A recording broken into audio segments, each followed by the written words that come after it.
before.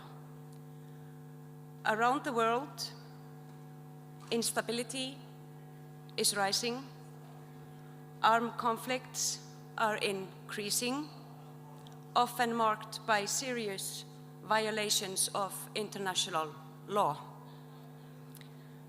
As Europeans, Russia's illegal war in Ukraine is especially close to our hearts, but all the conflicts all around the world is serious and, simply put, heartbreaking.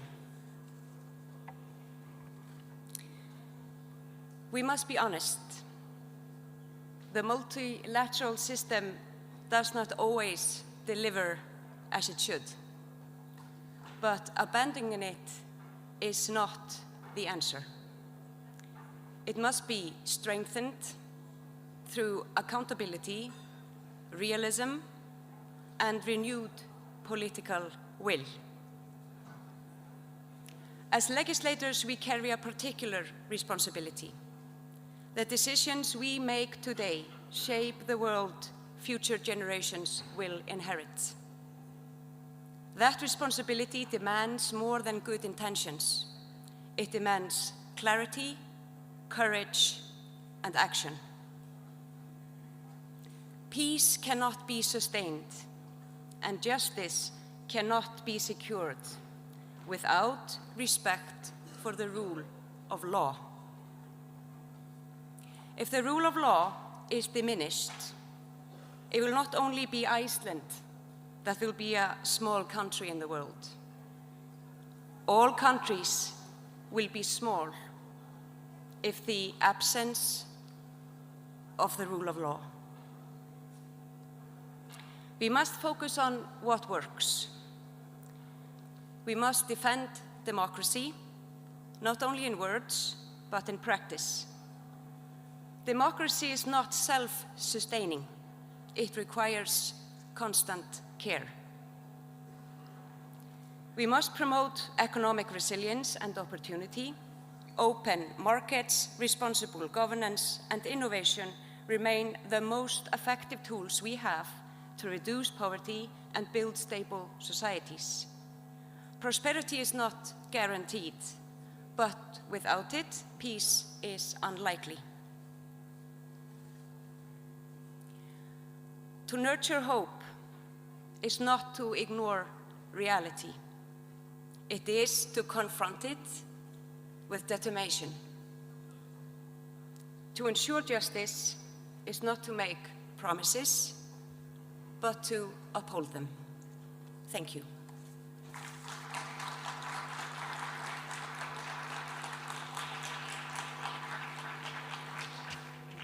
Thank you, distinguished delegate from Iceland.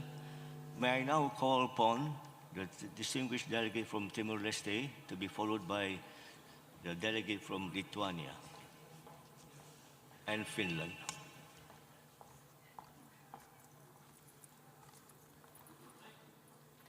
Muito bom dia a todos.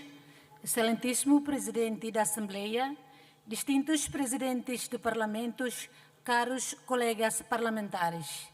Em primeiro lugar, a delegação do Parlamento Nacional de Timor-Leste deseja expressar o seu mais profundo agradecimento e sincera apreciação à Grande Assembleia Nacional da Turquia pela generosa hospitalidade e pela excelente organização desta 152 Assembleia da União Interparlamentar.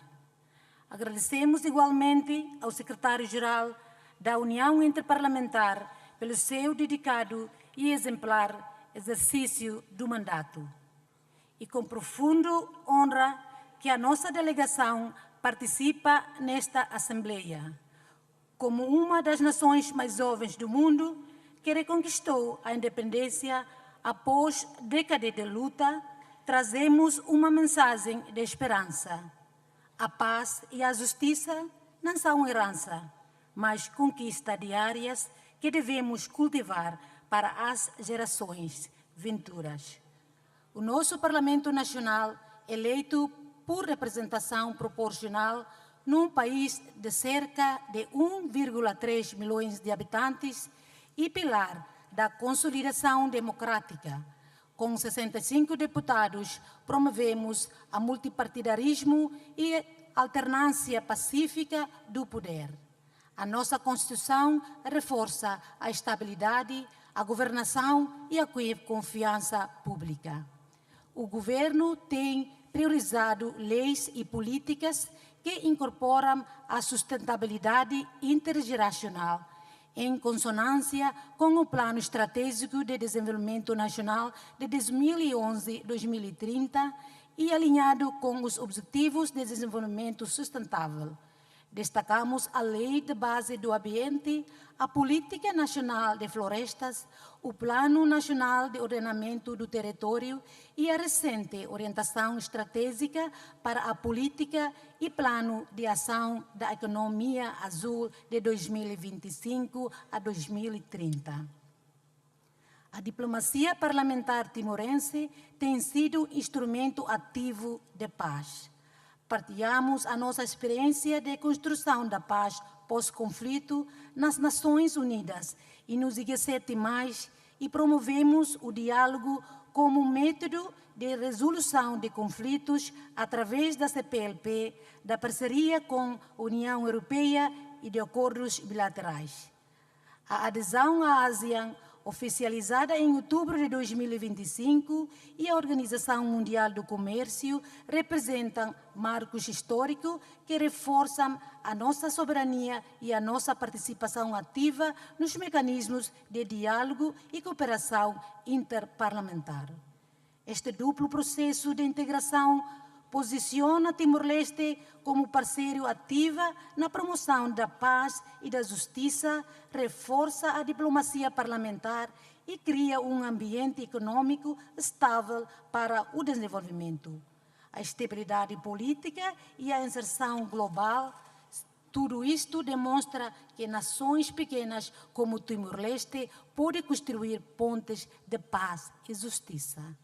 Excelentíssimas senhoras e senhores, Timor-Leste enfrenta, contudo, desafios reais, para os quais tem respondido com abordagens integradas e proativas através de Programa de Proteção Social, destacando-se o apoio específico a mulheres grávidas e a crianças até aos 3 anos de idade para combater a má nutrição. Estabelecimento de uma quota de 30% para mulheres na política, que se refleta atualmente nos 38% de deputadas do nosso parlamento são mulheres. Investimento em educação e saúde gratuitas, com reforço de infraestruturas educativas, atribuição de bolsa de estudo e fortalecimento do Sistema Nacional de Saúde. A adoção da adaptação baseada em ecossistemas no Plano Nacional de Adaptação com foco na resiliência costeira e marinha, gestão e recursos hídricos e redução de riscos de desastres. Timor-Leste cultiva a esperança porque viveu escuridão e escolheu a luz da democracia. Que o diálogo interparlamentar seja a ferramenta que transforma desafios em oportunidades partilhadas. Juntos, cultivemos a esperança, seguramos a paz e garantimos justiça, não apenas para as nossas crianças, mas para todas as gerações que ainda virão. Muito obrigada. Thank you very much. Thank you, Timor-Leste. Now may I invite the distinguished, the honorable representative from Lithuania, followed by Finland and Germany. Thank you.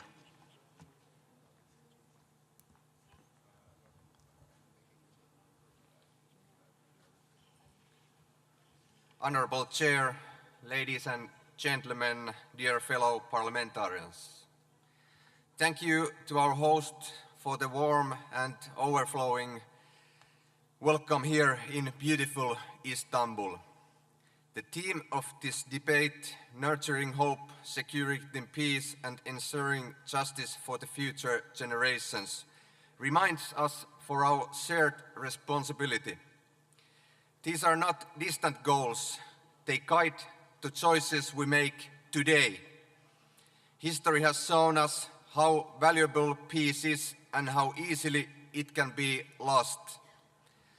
For a country like Finland, cooperation between nations has always been crucial. The United Nations remains an important part of this system. At a time when global cooperation is under pressure, we need to strengthen it. Trust is at the heart of the stable societies. In Finland, people generally trust public institutions. This comes from open decisions making, clear responsibility and the involvement of citizens.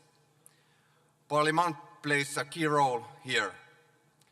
When people are included and informed, democracy works better. Rebuilding trust globally requires commitment to openness and fairness. Looking ahead is also important. Finland has development tools for support long-term thinking in politics. One example is the Parliamentary Committee for the Future. It looks at major changes such as new technologies, including artificial intelligence. This helps us consider how today's decisions affect the future.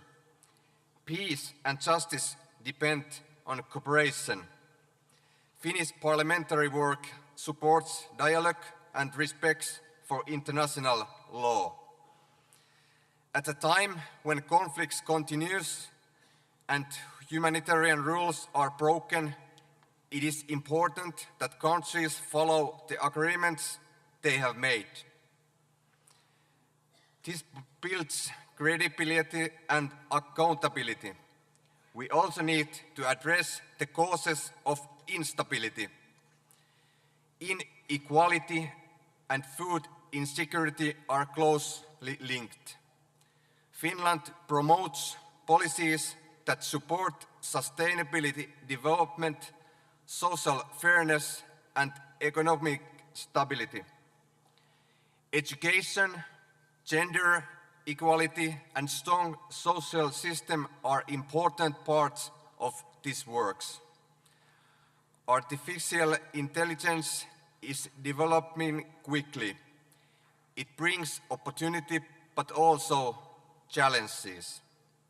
Finland supports an approach that respects human rights and democratic values. Parliament needs to take responsibility in shaping clear rules for the use of these technologies. We also want to highlight fairness between generations. Young people need real opportunities to take part of decisions making. Their views matter and they bring new ideas. Gender equality remains an important goal as inclusive decision making leads to better outcomes.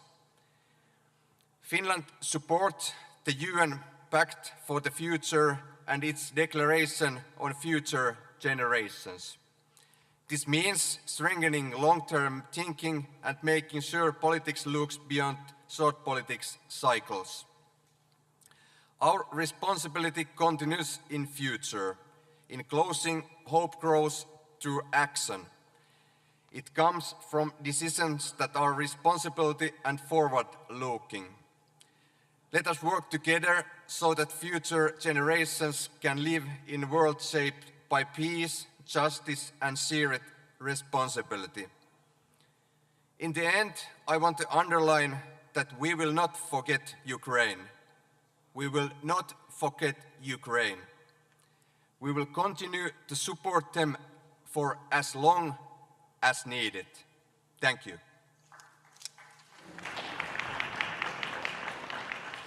Thank you, the Honourable Representative from Finland. May I now call the distinguished delegate from Germany.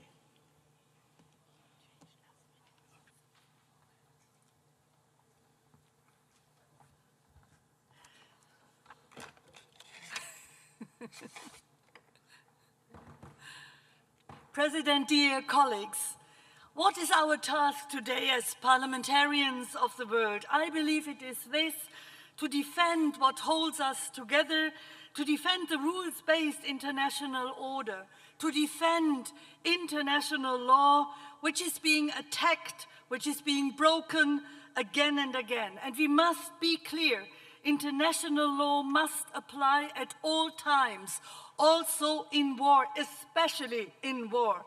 Because what we are witnessing today in Ukraine, in Lebanon, in Sudan, and many other places is not only crisis, it is devastation, it is hunger, it is displacement, it is unthinkable violence, it is lives destroyed, families torn apart, futures stolen. And this is the test we face, a test of whether we still truly believe in the rules we have given ourselves, and whether we are ready to uphold and strengthen the one place where these rules find their common home, the global house of the United Nations, a house that belongs to all of us, that we must strengthen, not weaken, that we must protect, not undermine, because without it, there's no common ground, no shared voice, no global responsibility. Dear colleagues, after the Second World War, after the crimes of German National Socialism, the world made a promise that begins with the most powerful sentence: human dignity is inviolable. And this dignity belongs to every human being, not only to men, not only to Christians, not only to white people, but to all people everywhere, regardless of gender, origin, belief, identity, or who they love. Human dignity is universal, or it is nothing. This is our foundation. This is what unites us. But today, human dignity is violated. It is being trampled. Civilians are targeted. Suffering is ignored or even tolerated. And so the question is, are we willing to defend this promise? Because this is our responsibility, not tomorrow, but now.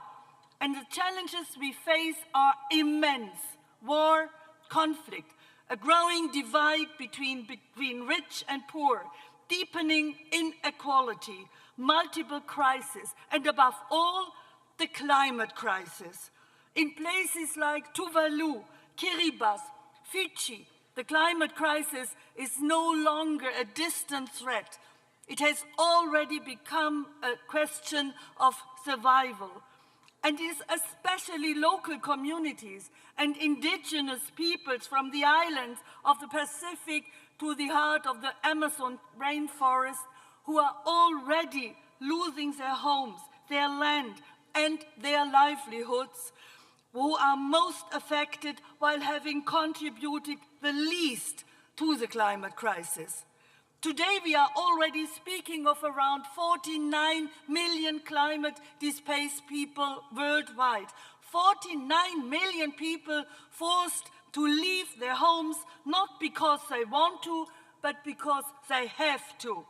The climate crisis fuels conflict.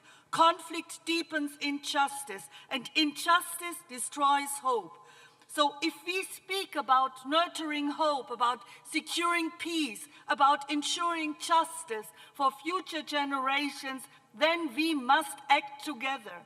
We must strengthen international law. We must defend human rights. We must take responsibility for our people, for humanity, and for our planet, because there is no planet B. And we must also protect what holds our societies together: a free civil society, a vibrant culture which depends on freedom and expression, artistic freedom, and a free press, and spaces where people can meet each other as human beings, regardless of background or belief, where empathy and solidarity can grow. Dear colleagues, That is why everything depends on us. So let us stand together and defend what binds us, so that this world does not break apart but moves forward with the commitment to fundamental rights, to peace, to justice, to democracy. Thank you very much.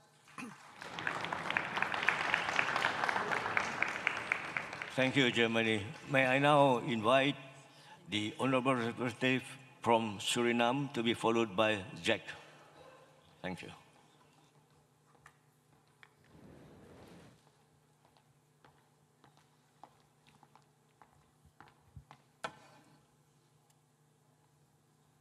Honorable Chair, distinguished colleagues, I stand before you as a representative of Suriname, a nation defined not only by its diversity of people, culture, and beliefs, but by its deep respect for nature. More than 92% of our land remains covered by forest. We do not merely speak of sustainability, we live it. As one of the lungs of our planet, we are determined to keep it that way for generations to come. And from that reality, I bring a message of leadership grounded in principle. There can be no peace without justice, and no sustainable future without both. Across our world, conflict persists, inequality deepens, and the gap between those with power and those without continues to widen, particularly for small island developing states. Too often, these nations are present in name but absent in influence, even in institutions like such as the IPU. I have experienced that the day before yesterday. Let us speak honestly. Those who gain the most from industrialization are the very ones who cause the greatest environmental damage. They do not suffer the most. That burden falls on others, on countries like mine, on communities that contributed the most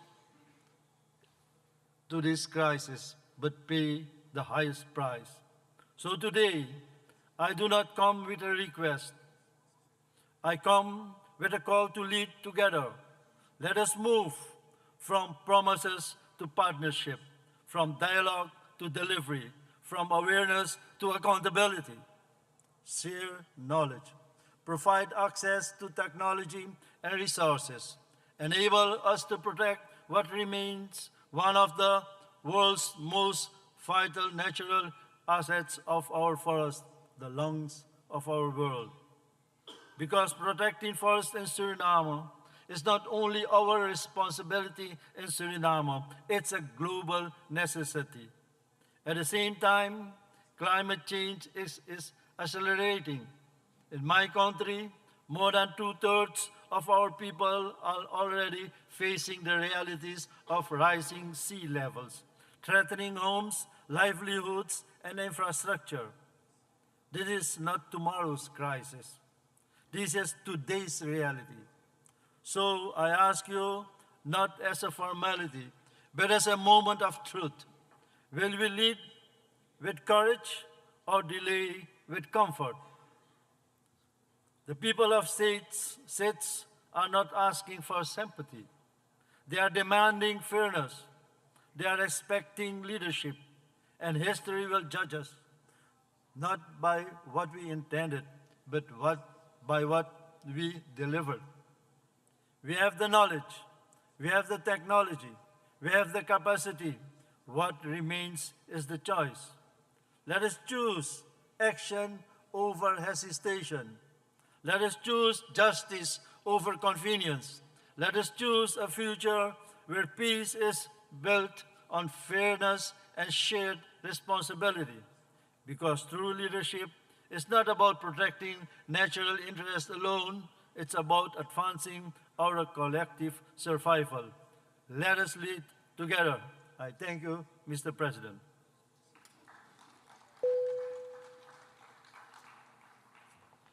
Thank you, Suriname. May I now invite the honorable delegate from Czech, and then followed by Mali and Croatia. Thank you.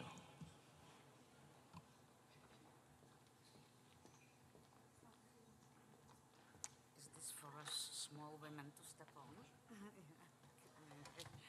Oh, and can I put the glass? Excuse me? Oh, just...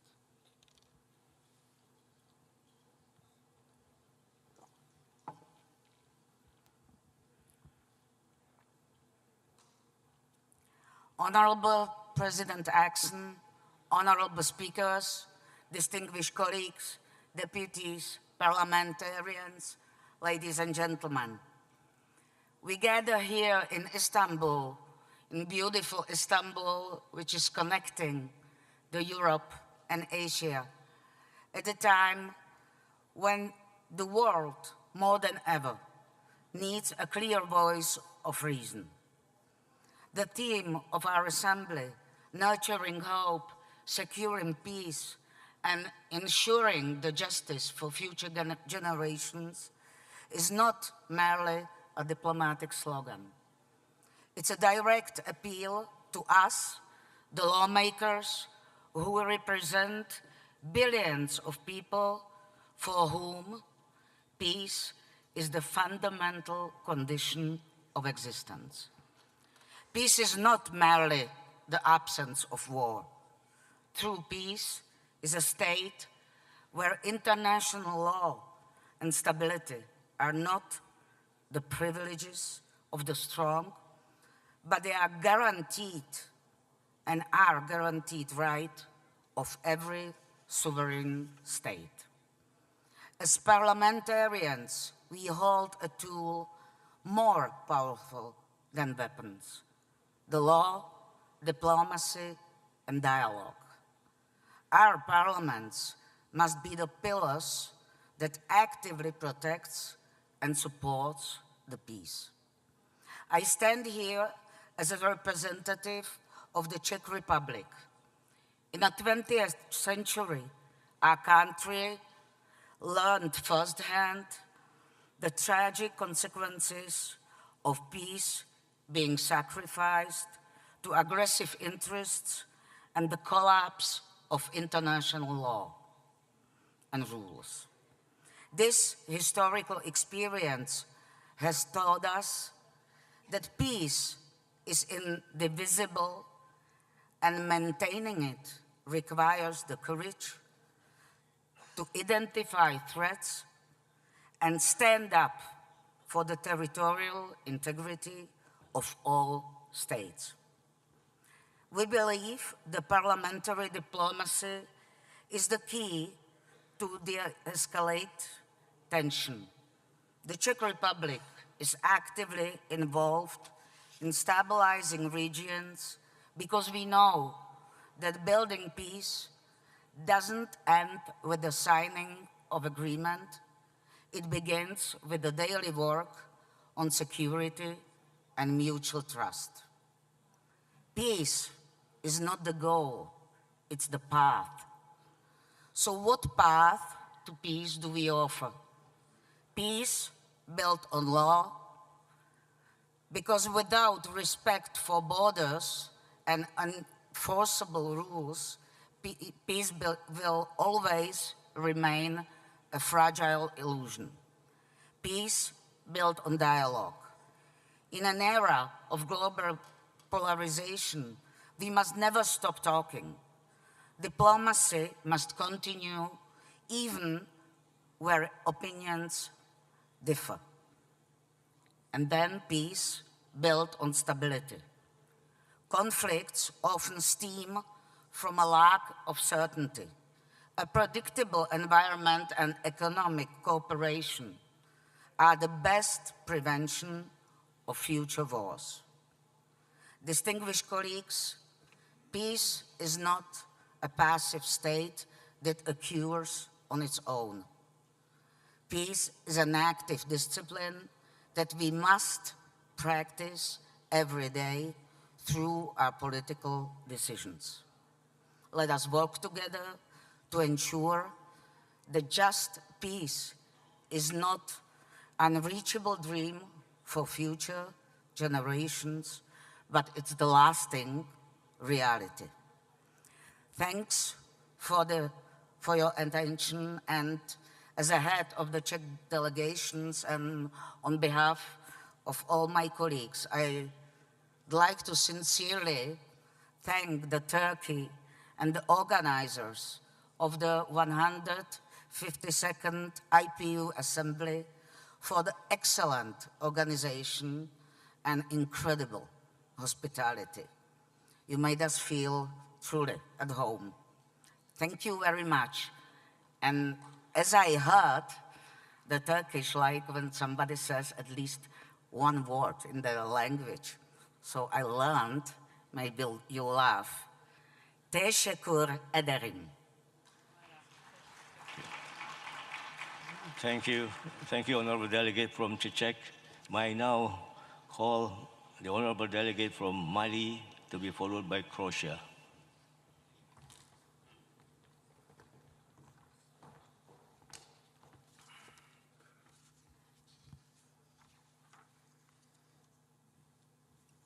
Monsieur le Président, Mesdames, Messieurs, permettez-moi avant tout propos de m'acquitter d'un agréable devoir, celui de vous porter les salutations des paisibles populations maliennes et celles de l'honorable Malick Diaw, président du Conseil national de transition du Mali.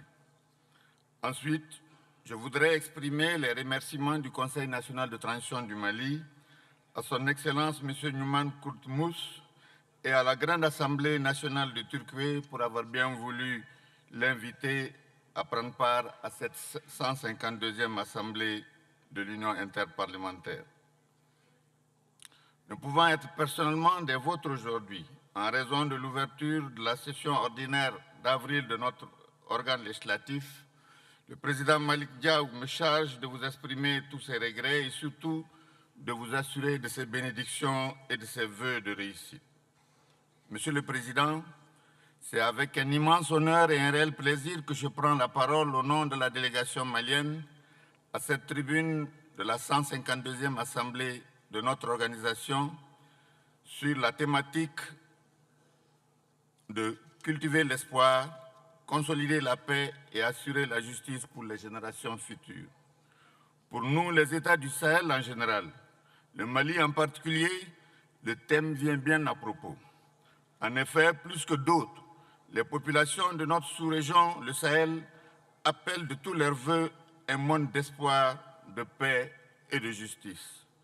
Le souci d'instaurer la paix en faisant face à la menace terroriste a conduit les populations du Sahel, sous l'impulsion de leur leader, leur Excellence capitaine Ibrahim Traoré du Burkina Faso, général d'armée Abdrahmane Tchani de la République du Niger et général d'armée Assimi Goïta de la République du Mali, a décidé d'unir leurs efforts par un traité portant création de la Confédération des États du Sahel.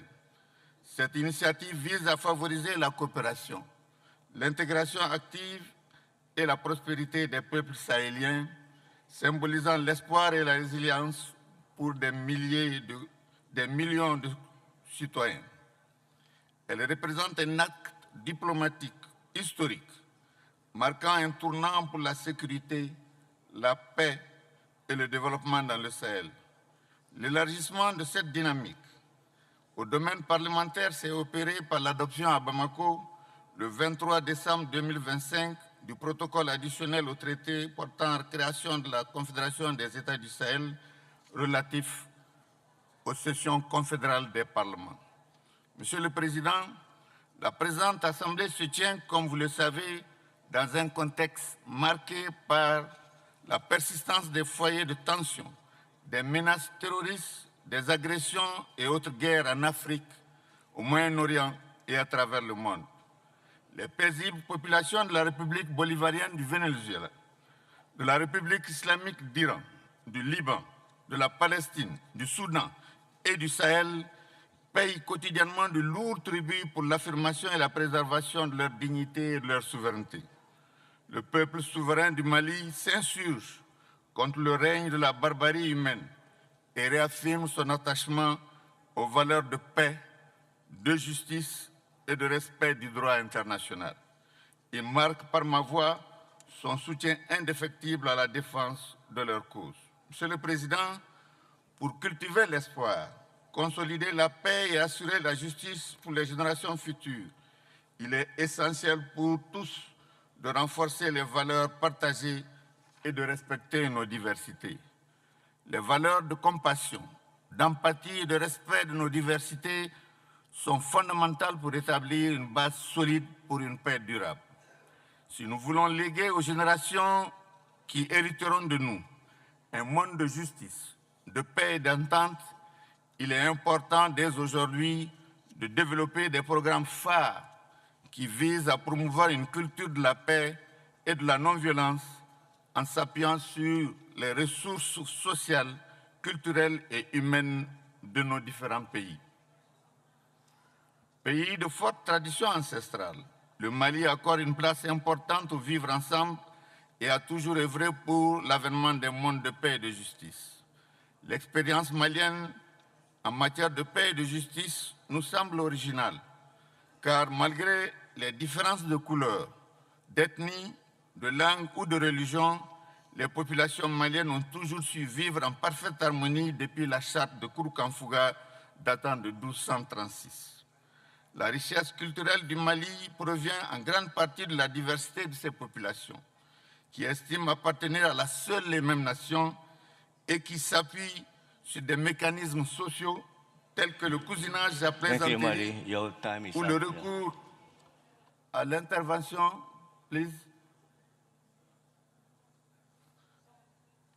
à l'intervention de certains groupes sociaux spécifiques pour entreprendre des médiations et maîtriser de nombreux conflits dans le pays et surtout cultiver l'espoir et consolider la paix. L'acceptation de la culture de l'autre, la cohabitation avec l'autre en tenant compte... Your red light is on. Thank you. Please, 1 minute. 1 minute, please. Il a plu à son Excellence le général d'armée Assimi Goïta, chef de l'État, de décréter l'année 2026-2027, année de l'éducation et de la culture. Pour nous, les parlementaires doivent faire de sorte que les législations tiennent compte de la consolidation de la paix et s'assurer que les textes qu'ils adoptent permettent une bonne distribution de la justice. Please conclude Il en your va de même speech. pour les gouvernements dans l'élaboration des politiques publiques. Je vous remercie. Thank you, distinguished delegates from Mali. May I now invite Croatia? Thank you.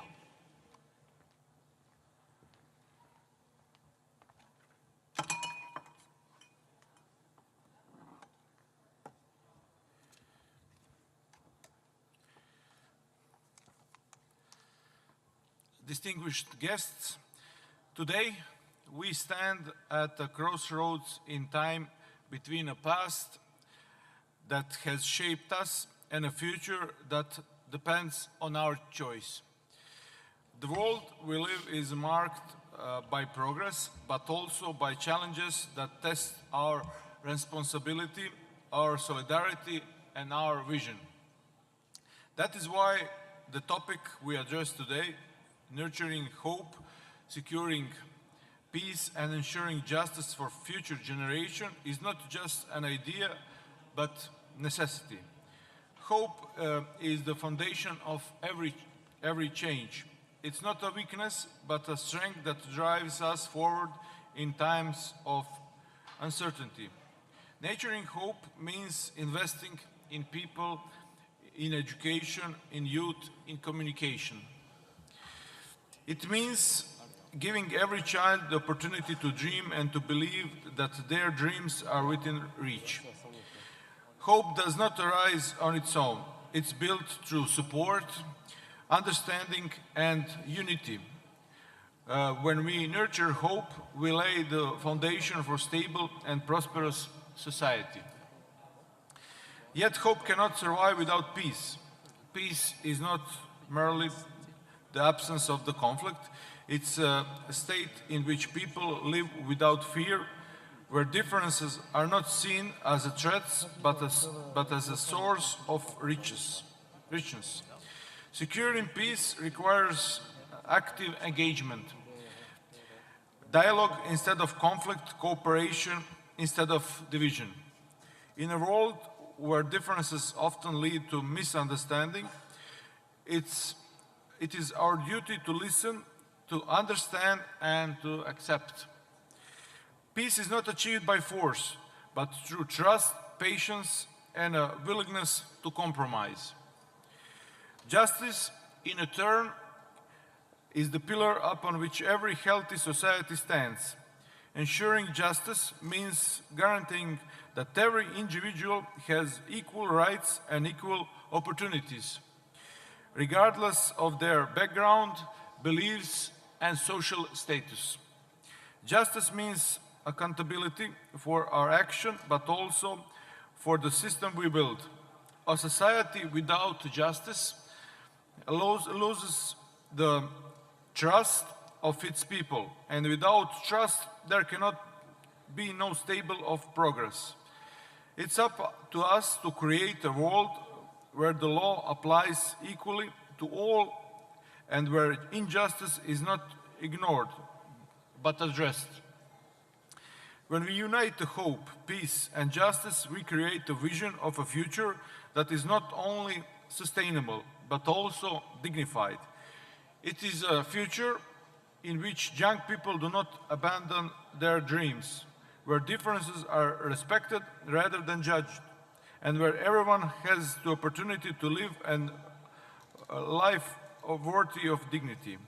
However, it is important to emphasize this future will not build itself. It's created today through our decision, our words, and our actions. Every small step forward, understanding, every decision made in the name of justice, and every helping hands extended contributes to a greater whole. We must not wait for others to take responsibility. Change begins with each of us. Future generations will not remember us for what we said, but for what we did. They will ask whether we had the courage to stand what is right, whether we built bridges or walls, whether we spread hope or fear. So today, let us choose wisely. Let us choose hope over indifference. Let us choose peace over conflict. Let us choose justice over injustice.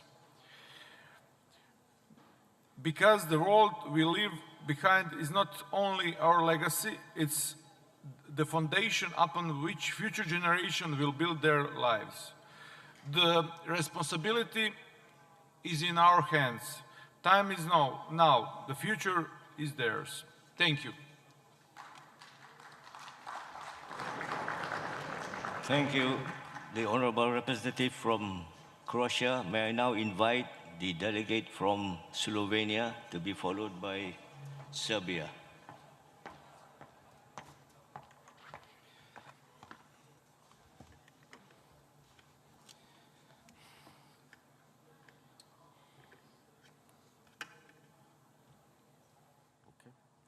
Honorable guests, dear colleagues, the world today is facing challenges that by their nature, scope and impact go far beyond the borders of individual countries.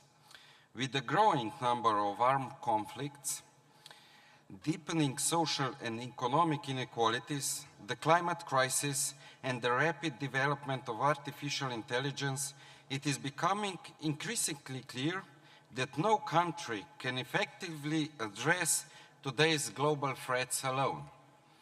Therefore, now more than ever, we need stronger multilateral cooperation based on trust, responsibility, and respect for international law. In this context, the United Nations plays an irreplaceable role as the central forum for jointly seeking solutions, preventing conflicts, and maintaining international peace and security.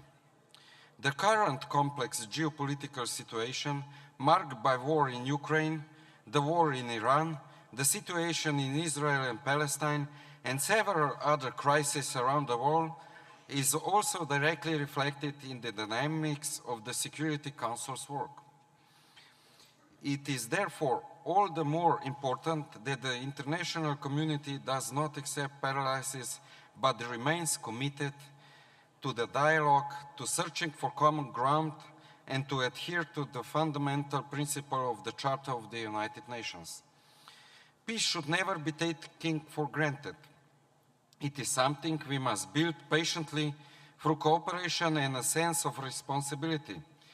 At a time when the world is riven by wars, geopolitical tensions and divisions, we parliamentarians from Europe and around the world must once again reaffirm the importance of dialogue and mutual respect. Lasting peace does not rest simply on the silence of weapons, but on justice, on the principle that every individual and every nation, regardless of size or power, enjoys equal rights and freedoms. Ensuring justice also means defending the truth in today's world marked by disinformation, manipulation, and narrow self-interest. We must once again place the values of integrity, responsibility, and the respect for the rule of law at the forefront of our efforts. Justice is the foundation of trust, both among people and among nations. Without justice, there can be no peace, and without trust, there can be no freedom. Slovenia will remain a constructive and connecting partner, and from the impartial perspective of a small country, will continue to look for ways move forward on most challenging international issues. We will continue to promote mediation as a key tool and one of the most effective means of preventing conflicts and supporting peace buildings. Ladies and gentlemen, we need more cooperation, not less. More trust in international institutions, not less. And more responsible democratic policy making, and not less. This is why the role of parliaments is particularly important today. Parliaments are a pillar of democratic legitimacy, political accountability, and public trust. Our responsibility is to strengthen people's confidence in democracy, to uphold the respect for international law, and to help shape solutions based on dialogue, inclusion, and shared responsibility. No country can effectively deal with the many challenges and threats to the international peace and security alone. What we need is a collective, coordinated, and timely response, and parliamentarians play an important role in this process. I therefore welcome today's discussions and believe that it brings us one more step closer to a safer, more just, and more peaceful world. Thank you.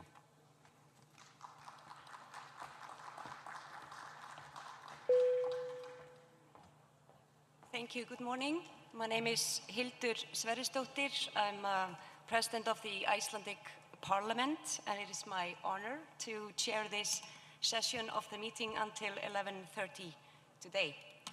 I would like to begin by asking all the distinguished speakers to respect the time frame given so all the speakers can have their speeches. I would like to now welcome to the podium the distinguished delegate from Serbia. Serbia, you have the floor.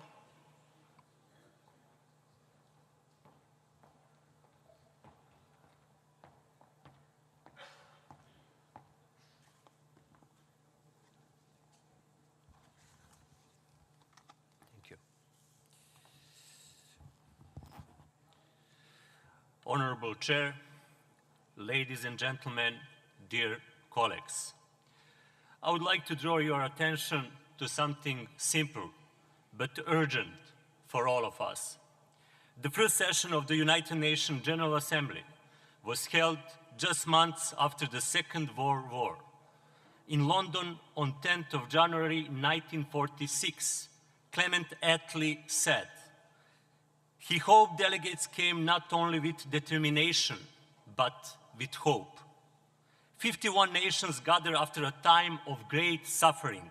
They had one task: to make sure that such destruction would never return and to protect future generations. Today, we are those generations, and we are still discussing the same question. When Frederick Passy and William Randall helped create what would become the Interparliamentary Union in 1889, only a small number of countries took part. Today, we stand here as 183 member states. That alone tells us something powerful. Cooperation is stronger than division. Passy once said, "The world is made of achieved utopias. Today's utopia is tomorrow's reality."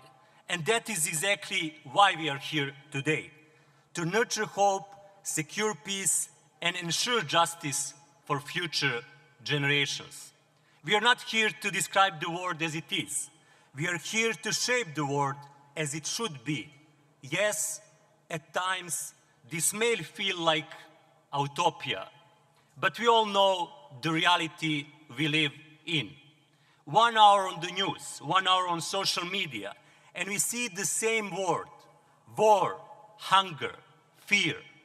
People suffer from conflict and poverty, from disease and inequality, from disasters natural and human-made, and too often from the decisions we choose not to take. So the question is not whether the world is in crisis. The question is, what do we do about it?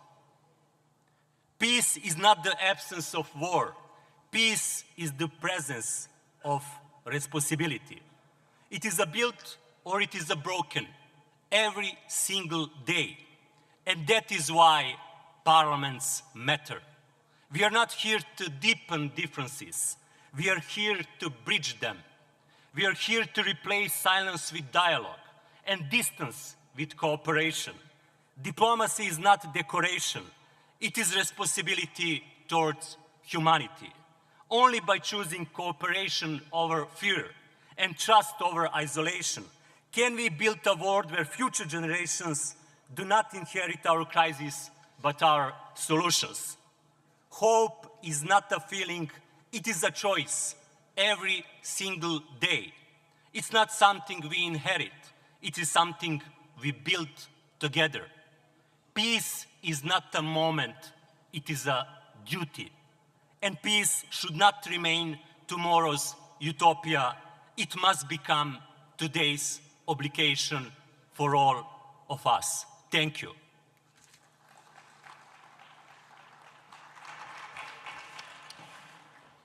Thank you, Serbia. Now I welcome to the podium distinguished delegate from Angola, followed by Lithuania. Angola, you have the floor.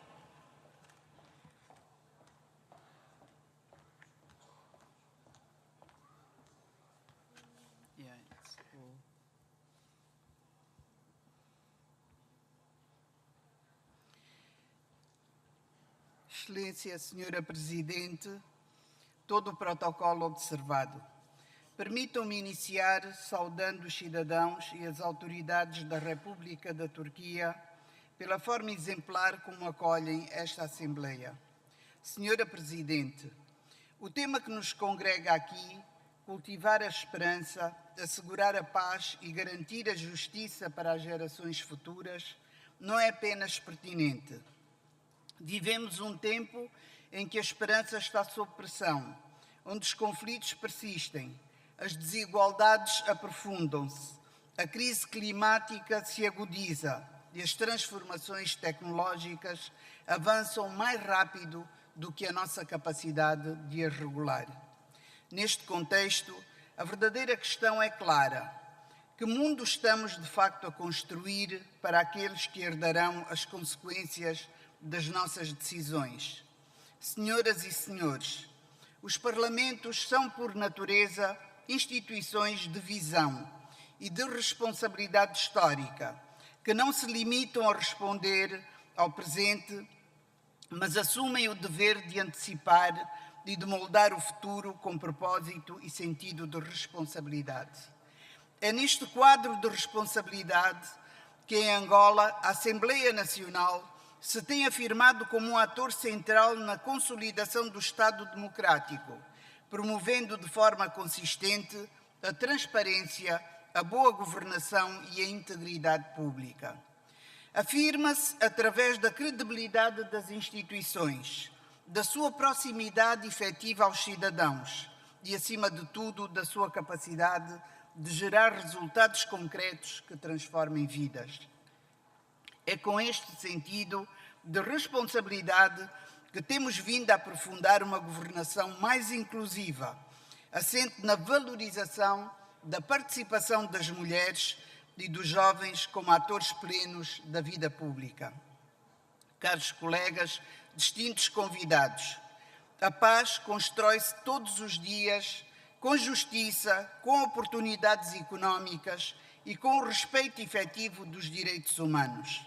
Angola conhece o valor da paz, não como um conceito abstrato, mas como uma conquista real, alcançada com sacrifício e preservada com responsabilidade.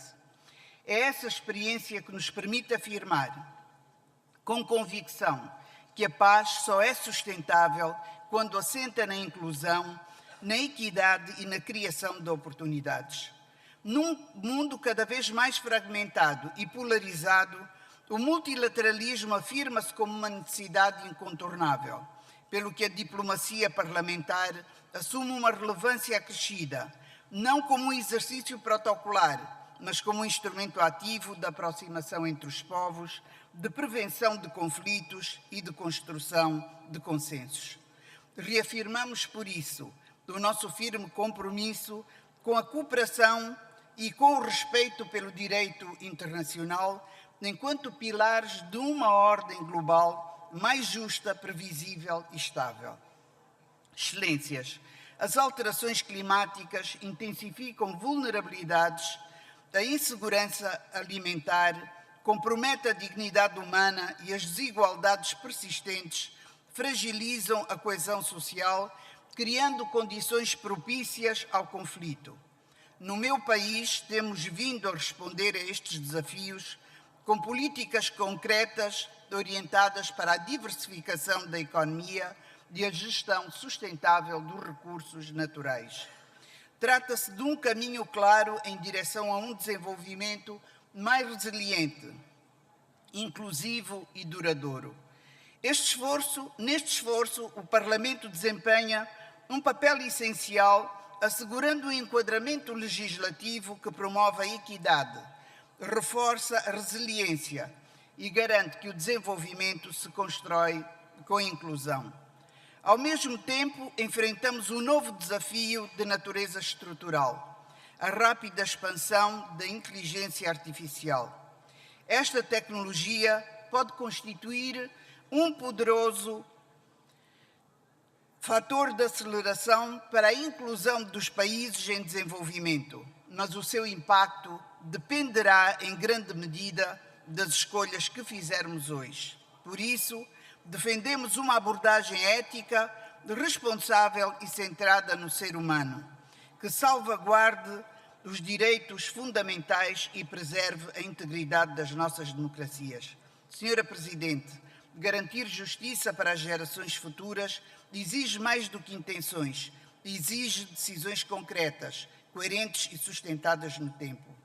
O futuro deve ser construído com aqueles que o irão viver. Minhas senhoras e meus senhores, cultivar a esperança é hoje um verdadeiro ato de liderança. A esperança de que precisamos é aquela que se traduz em políticas públicas eficazes, em leis justas e em compromissos corrigidos. Seremos lembrados como a geração que adiou soluções ou como aquela que teve a coragem de construir o futuro. Muito obrigada.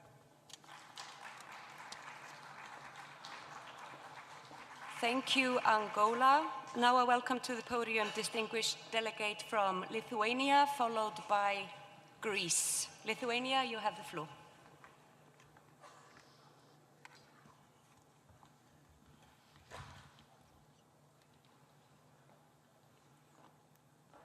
Thank you, Madam Chair. Hello, dear colleagues. It is an honor for me to be here and address you in this general debate. I want to stress that peace and justice are the only way to foster hope and secure future for coming generations. Today, Lithuania is deeply concerned about ongoing armed conflicts, violations of international law, and the erosion of democracy. Geopolitical fragmentation is increasing. It is important to defend multilateralism and uphold rules-based international order with the United Nations Charter at its core. Lithuania is fully committed to multilateral system based on international law and the purposes and the principles of the United Nations Charter, namely to ensure peace and security, respect for human rights, and sustainable development for all. Last year, we marked the 10th anniversary of the 2030 Agenda for Sustainable Development. We must recognize that we are not on track. The accelerating planetary crisis continues to reverse progress and deepen inequalities worldwide. War and sustainable development are incompatible. And for example, Russia's war against Ukraine illustrates this clearly. More than 4 years on, Russia's unjust and illegal all-out war against Ukraine continues to cause immense destruction. The Ukrainian people suffer, but the effects are felt across the region and even worldwide. We condemn Russia's actions aimed at destabilizing the architecture of developed for maintaining international peace and security, including United Nations Security Council instruments. Today, all eyes are on Middle East. The uncontrolled escalation of the conflict would have devastating consequences for the security of the entire region. The international community must do everything in its power to prevent a large-scale conflict and restore peace. We urge restraint and call for the return to a path of democracy to prevent any further regional escalation. Stability in the region is essential for global security. In the face of armed conflicts, violations of international law, and human rights abuses, we must also learn to live in a new reality dominated by artificial intelligence. Digital sovereignty and national interests are becoming an integral part of the development of artificial intelligence. For Lithuania, as a small but ambitious nation, AI goes beyond economic modernization. It is essential for the future, for our language, cultural identity, democratic resilience, and national security. Therefore, we are purposely strengthening our critical capabilities in data management, language technologies, infrastructure development, and cyber and information security.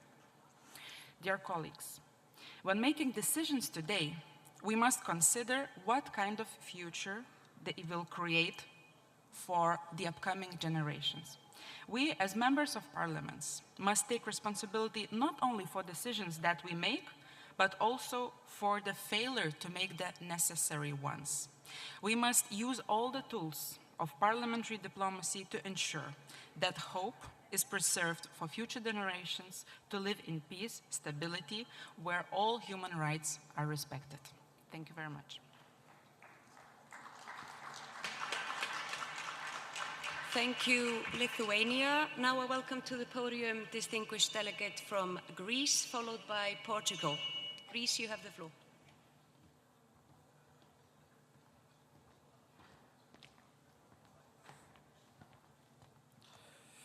Thank you, Madam Chair. Your Excellencies, fellow parliamentarians, it is a distinct honor to address this assembly in Istanbul, a city that for centuries has stood as a bridge between continents, cultures, and civilizations. It is therefore a fitting place to reflect on our shared responsibility at a time when the foundations of global stability are being profoundly jeopardized. The theme before us, nurturing hope, securing peace, and ensuring justice for future generations, is not an abstract aspiration, it is a call to action, especially for us as parliamentarians.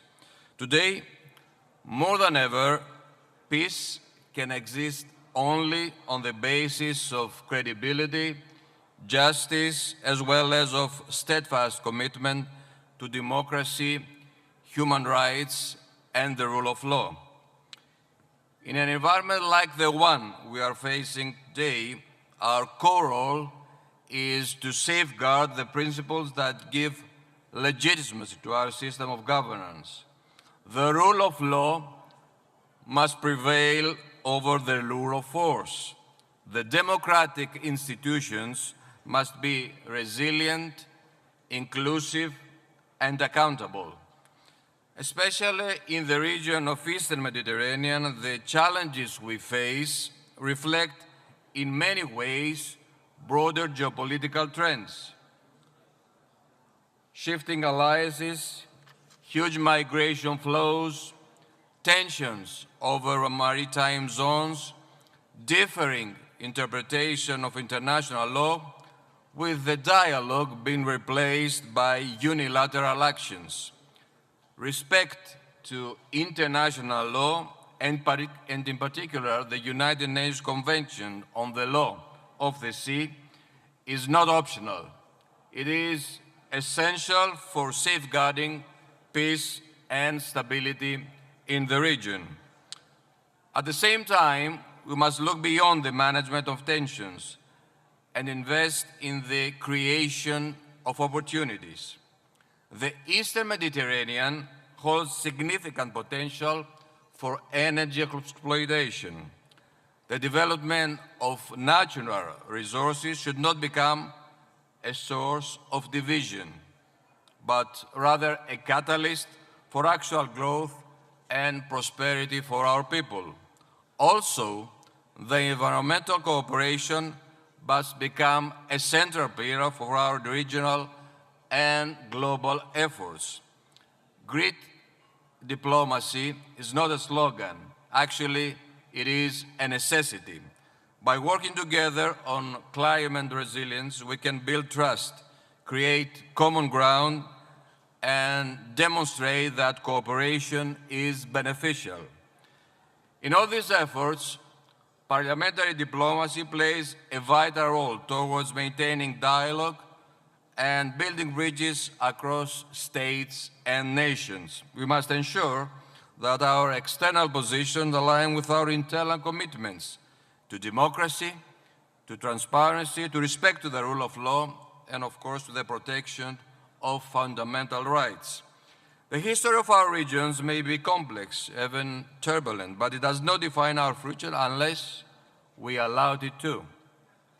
Let us therefore reaffirm our commitment to the values that unite us: peace, democracy, human rights, and the rule of law.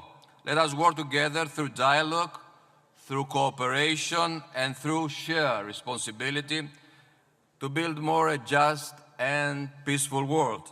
The future is not something that will simply unfold before us. It is something we must actively shape on the basis of the above principles and our firm commitment to pursue them consciously.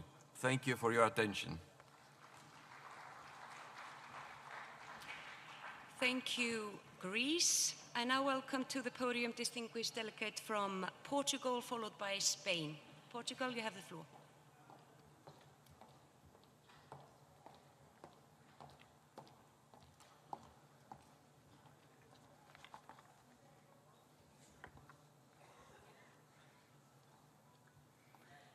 Senhora Presidente, senhoras e senhores deputados, este debate convoca-nos para uma responsabilidade essencial da política do nosso tempo: fomentar a esperança, consolidar a paz e garantir justiça para as gerações futuras.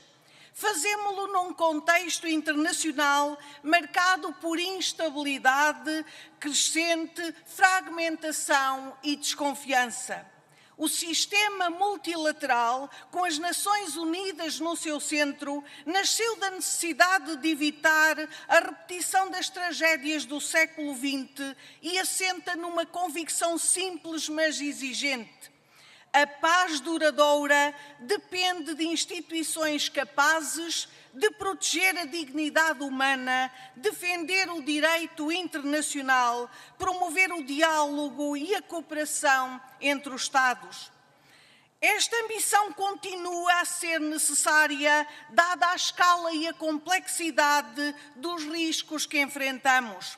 Vivemos um tempo em que a democracia sofre pressões sérias. Crescem a polarização, a desinformação, a erosão da confiança pública e o desgaste das instituições. Ao mesmo tempo, persistem e agravam-se conflitos armados com custos humanos devastadores e com violações graves do direito internacional.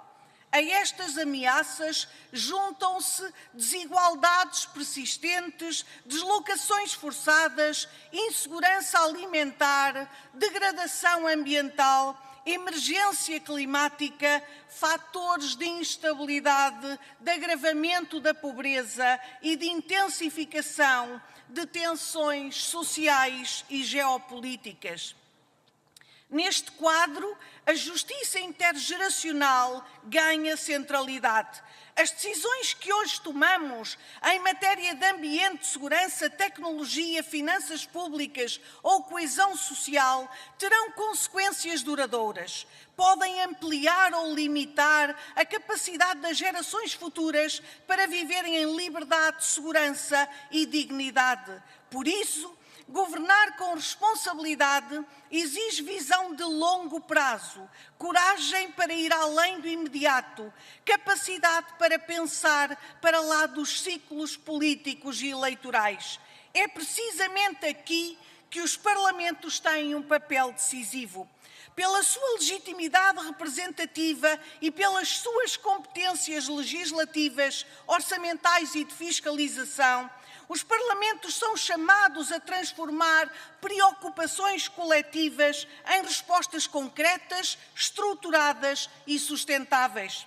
Reforçar a confiança na democracia exige boas políticas, mas exige também instituições credíveis, transparentes e escrutináveis, que saibam ouvir, deliberar, explicar e prestar contas.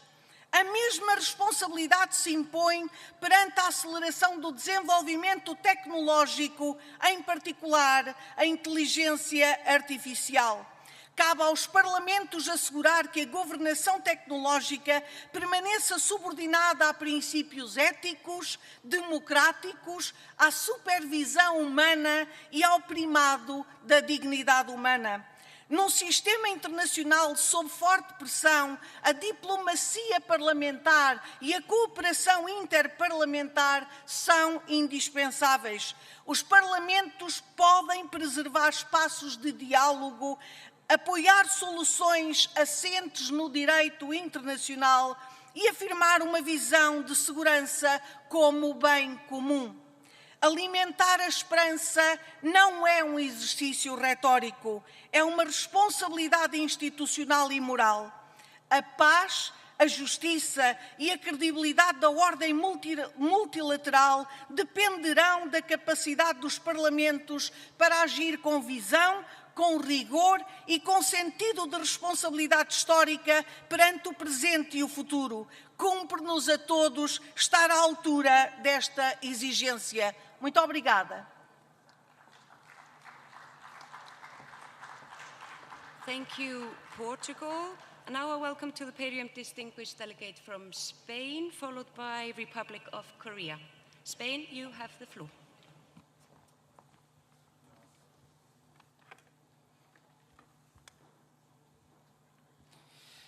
Muchas gracias, Presidenta.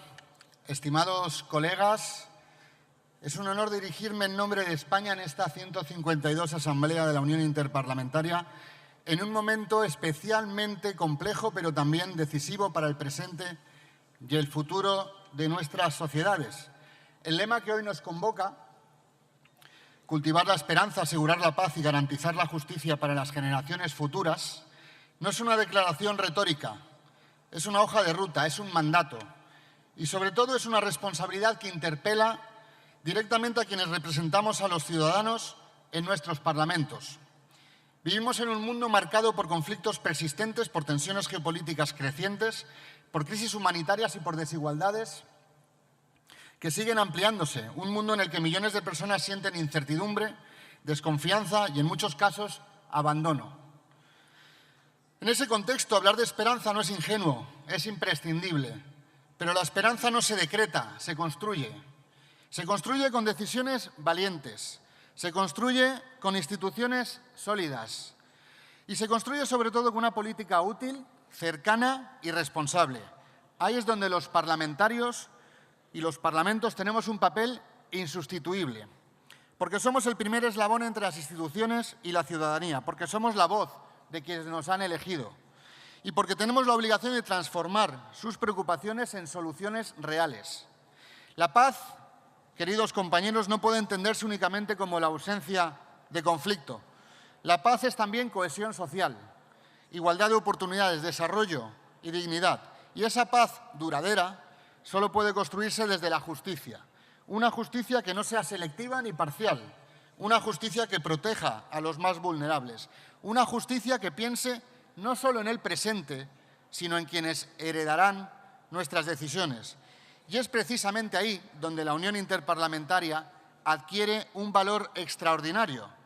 La UIP no es solo un foro de encuentro, es el mayor espacio de diálogo parlamentario a nivel global desde hace más de 130 años, donde representantes de realidades muy distintas comparten experiencias, construyen consensos y, lo que es más importante, generan confianza en un mundo que muchas veces parece perderla.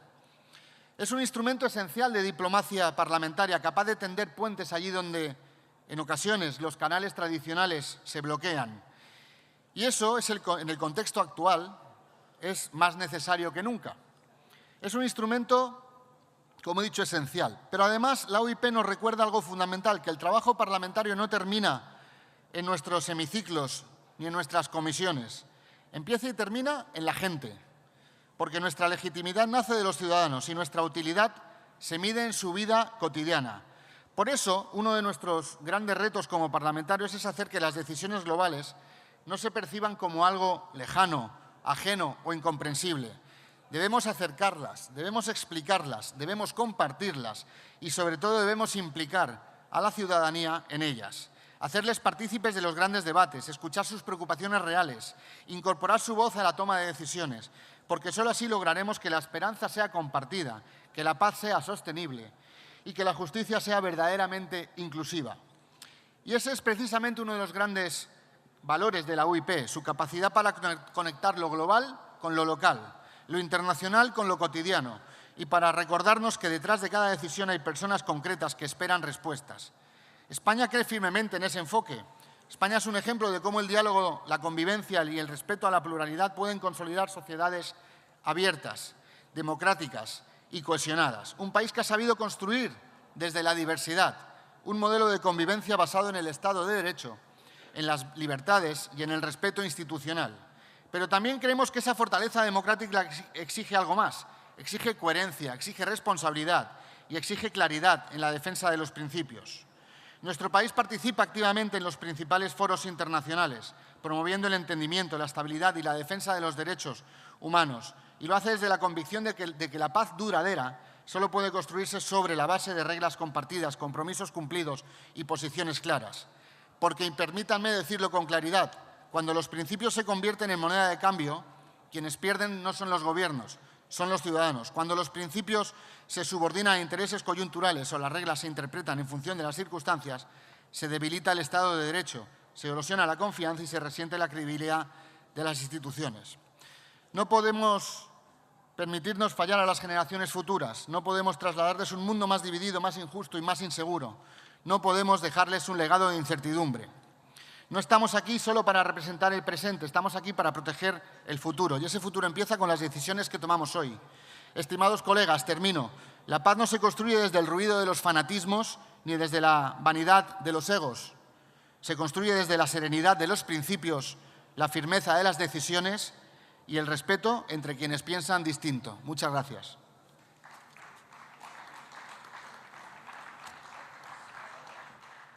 Now I welcome to the podium distinguished delegate from Republic of Korea, followed by Chile. Republic of Korea, the floor is yours.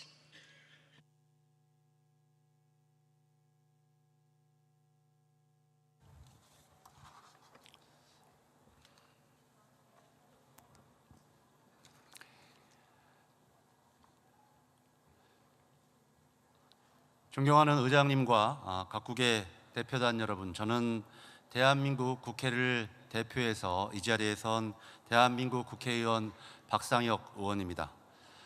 오늘 주제에 대해 말씀드리기 앞서서 각국 대표단 여러분들께 한 가지 부탁의 말씀을 드리고자 합니다.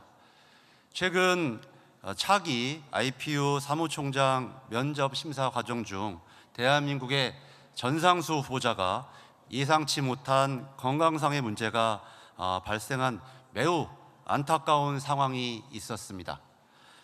예상치 못한 상황 속에서도 IPU와 튀르키예 의회의 신속하고도 세심한 대응에 대해 깊은 감사의 말씀을 전합니다. 아울러 전상수 후보자가 건강을 회복하고 대한민국으로 돌아갈 때까지 지속적인 관심과 지원을 부탁드립니다. 많은 각국의 대표단 여러분들께서 전상수 후보자의 건강을 걱정하는 질문을 주셨습니다. 현재 전상수 후보자는 이스탄불 병원의 중환자실에서 치료를 받고 있으며 회복에 힘쓰고 있습니다. 이와 관련하여 전상수 후보자의 쾌유를 위해 모든 회원국이 한마음으로 조속한 회복을 기원해 주시기를 다시 한번 간청드립니다. 또한 어려운 시간을 보내고 있는 전상수 후보자의 가족에게 따뜻한 위로와 마음을 전해주시면 큰 힘이 될 것이라고 생각합니다. 이제 본격적으로 오늘 주제에 대해서 말씀드리겠습니다. 오늘날 우리는 기후위기, 사회적 불평등, 그리고 국제적 갈등이라는 복합적인 도전에 직면해 있습니다. 이러한 문제들은 단순히 현재 세대의 문제가 아니라 미래 세대의 삶의 질과 직결되는 중대한 과제입니다. 따라서 우리는 지금 이 자리에서 보다 심도 있는 논의를 이야기해야 합니다. 첫째, 희망은 미래 세대를 위한 정책의 출발점이며 의회는 미래지향적이고 지속가능한 발전을 위한 입법을 해야 합니다. 대한민국 국회는 지속가능한 발전을 위한 다양한 입법적 노력을 기울여 왔습니다. 대표적으로 기후위기 대응을 위한 탄소중립 녹색성장 기본법을 제정하여 국가 비전으로서 2050년 탄소중립 목표를 법적으로 명확히 하고 환경보호와 경제성장을 동시에 달성하고자 노력하고 있습니다. 이는 미래 세대를 위한 책임 있는 기반을 마련하기 위한 중대한 제도적인 노력입니다. 둘째, 평화는 지속가능한 미래의 필수 조건입니다. 평화는 단순히 전쟁이 없는 상태를 넘어 상호 존중과 협력을 바탕으로 안정적인 국제 질서를 만들어가는 것을 의미합니다. 의회는 국민의 대표기관으로서 외교적 대화 노력을 촉진하는 중요한 역할을 수행해야 합니다. 이러한 맥락에서 대한민국 국회는 국가별 의원 친선협회를 구성 운영하며 다양한 의회 외교 활동을 통해 국제사회와 소통과 협력을 지속적으로 강화하고 있습니다. 셋째, 정의는 현재 세대의 이익에 그치지 않고 미래 세대에 미칠 영향을 함께 고려하는 책임 있는 원칙입니다. 대한민국은 국가재정법을 통해 재정 건전성을 유지하고 국가 채무를 체계적으로 관리함으로써 미래 세대에 대한 과도한 부담이 되지 않도록 제도적인 기반을 마련하고 있습니다. 이러한 노력은 세대 간 형평성을 확보하고 보다 공정한 사회로 나아가기 위한 중요한 토대가 될 것입니다. 존경하는 각국의 대표단 여러분, 희망, 평화, 정의는 서로 분리할 수 없는 가치입니다. 우리는 이 세 가지 가치를 균형 있게 실현함으로써 미래 세대에게 더 나은 세상을 물려줄 책임이 있습니다. 지금 우리의 선택이 미래를 만들어갑니다. 함께 협력하며 지속 가능하고 공정한 세상을 만들어 나아가기를 기대합니다. 다시 한번 오늘 저의 이야기를 경청해 주신 모든 대표단 여러분들께 감사의 말씀을 올립니다. Thank you very much. Thank you, Republic of Korea. Now I welcome to the podium distinguished delegate from Chile, followed by Latvia. Chile, you have the floor.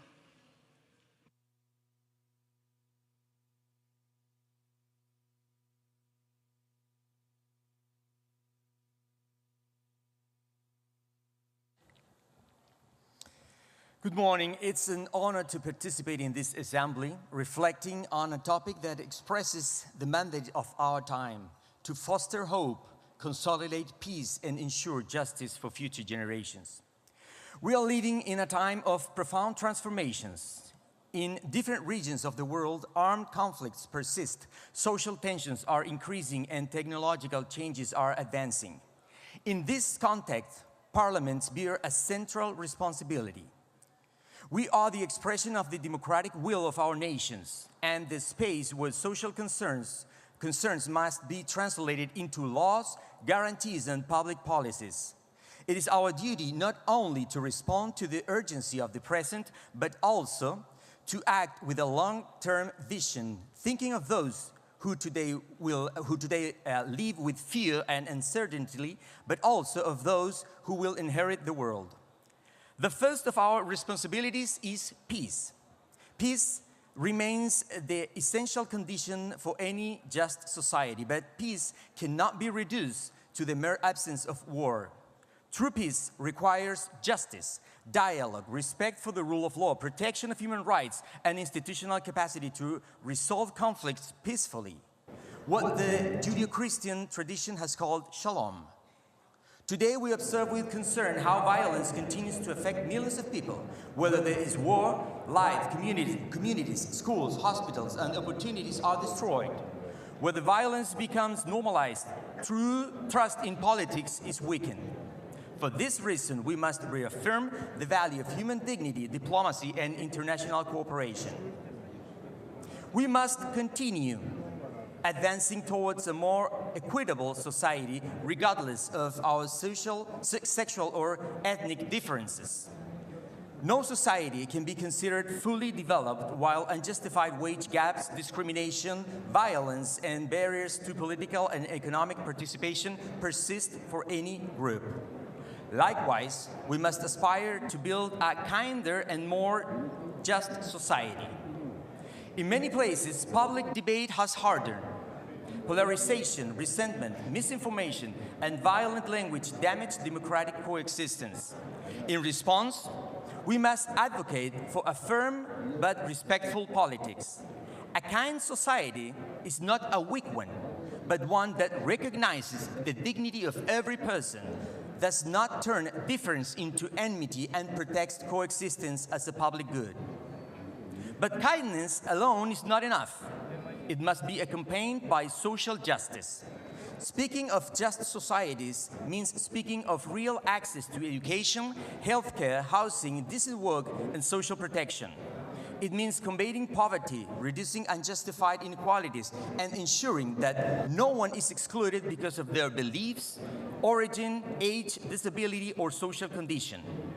It also means fighting corruption because there can no be justice when public resources are diverted or public trust is eroded. Finally, we must seriously confront one of the greatest challenges of our area. That means new technologies, particularly artificial intelligence and automation of work.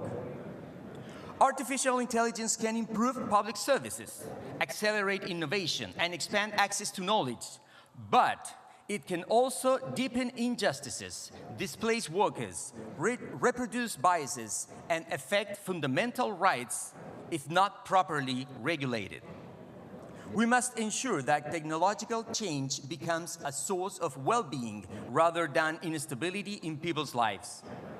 This requires continuous education, workforce retraining, social protection, and regulatory frameworks that guarantee transparency, human oversight, and respect for rights.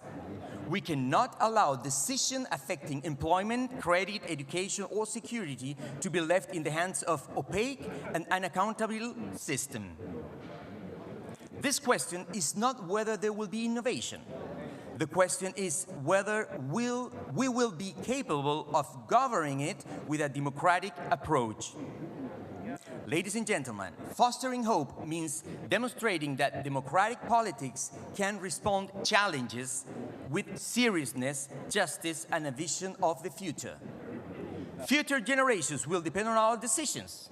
They will judge us not by our words, but by our ability to act in courage, prudence, and sense of justice. Let us work together for a world where peace is firm, hope is real, and justice reaches even those who have not yet been born. Thank you.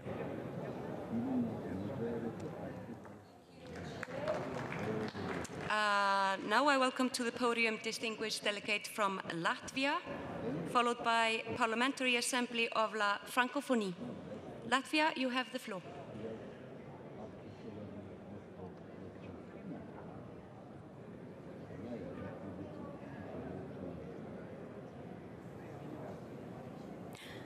Dear Excellencies, dear colleagues, dear friends, in difficult times, in times of disasters and wars, humanity has always turned to philosophy, searching for answers to critical questions. And so today, I would like to turn to Thomas Hobbes. Hobbes looked at the world as it is, stripped of illusions, and asked, what do we do about it? His answer was social contract. People choose to surrender part of their freedom to common authority, to enforce rules that protect everyone, not out of idealism, but out of necessity. Because in the state of nature, without rules, without systems, life is solitary, poor, and nasty, and it is a war of all against all. And Hobbes also noted, in the state of nature, humans are equal because everybody is vulnerable. The strongest can be defeated. No state can escape rising oceans, a collapsing climate, or borderless weapons. And today, the challenges we face are interconnected. And they test the same question: can we govern together? The social contract is not only between these alive today, it is a promise to those who are coming after us, to our children. Within our countries, we have largely achieved a rules-based system. We live by Hobbes. But internationally, we are sliding back to a world what Niccolo Machiavelli would recognize where power decides. Some states have misread Hobbes. They look at the international system, see its weaknesses, and conclude, therefore, power decides. Therefore, we return to force. We see this most clearly in Russia's war against Ukraine. Here, a permanent member of UN Security Council, a body created to protect international order, has chosen instead to undermine it. Putin's logic is not realism. It is a deliberate return to the state of nature, the catastrophe Hobbes warned us about. And now it is used as strategy. But the answer to weak system is not to abandon it. The answer to weak system is to strengthen it. And this is precisely where our roles as parliamentarians and as members of this assembly here becomes essential. This return to the state of nature harms not only people, but also the natural world. War poisons soil and water, destroys ecosystems, and leaves damage that will last for generations. It has led to many causes destruction, also ecocide, a crime against present and future life. Parliaments have a specific responsibility here, and I speak from experience. Latvia has worked with partner parliaments together to document losses caused by Russian aggression, to establish systems that record damage and support accountability. At the EPU, we have worked on resolutions that name these violations and urge for responsibility. But resolutions cannot remain on paper. Their value lies in implementation, in carrying these conclusions in national law, into budgets, into decisions. And we need to build normative system in practice, not just as principle. And I speak here as European, and I say to myself, upholding international norms cannot be selective. Requiring accountability from adversaries while excusing partners undermines a rules-based order. And consistency is not luxury, it is a foundation of the trust. And Nelson Mandela showed us, even from the darkest place, from prison, imprisonment, that it is possible to choose a different path. And he chose to build a system instead. And this courage to build rather than destroy is exactly that moment demands from us. And how we can overcome global challenges if we cannot agree on common rules. And therefore, this is my call to all parliamentarians here. We are here to build systems that work. We are here to defend them. And that's, I'm asking everyone, let us return to this rules-based system, let us strengthen it, let us work together. Because here is only one planet, and because everybody here is equal in vulnerability and also in our responsibility. Thank you. Thank you, Latvia. Now a welcome to the podium distinguished delegate from Parliamentary Assembly à la Francophonie, followed by Ecuador. Parliamentary Assembly à la Francophonie, the floor is yours.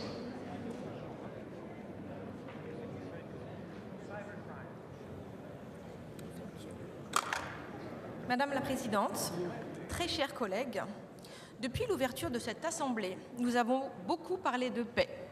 Nous avons parlé d'espoir, nous avons parlé de générations futures, nous avons parlé de justice et de dignité humaine.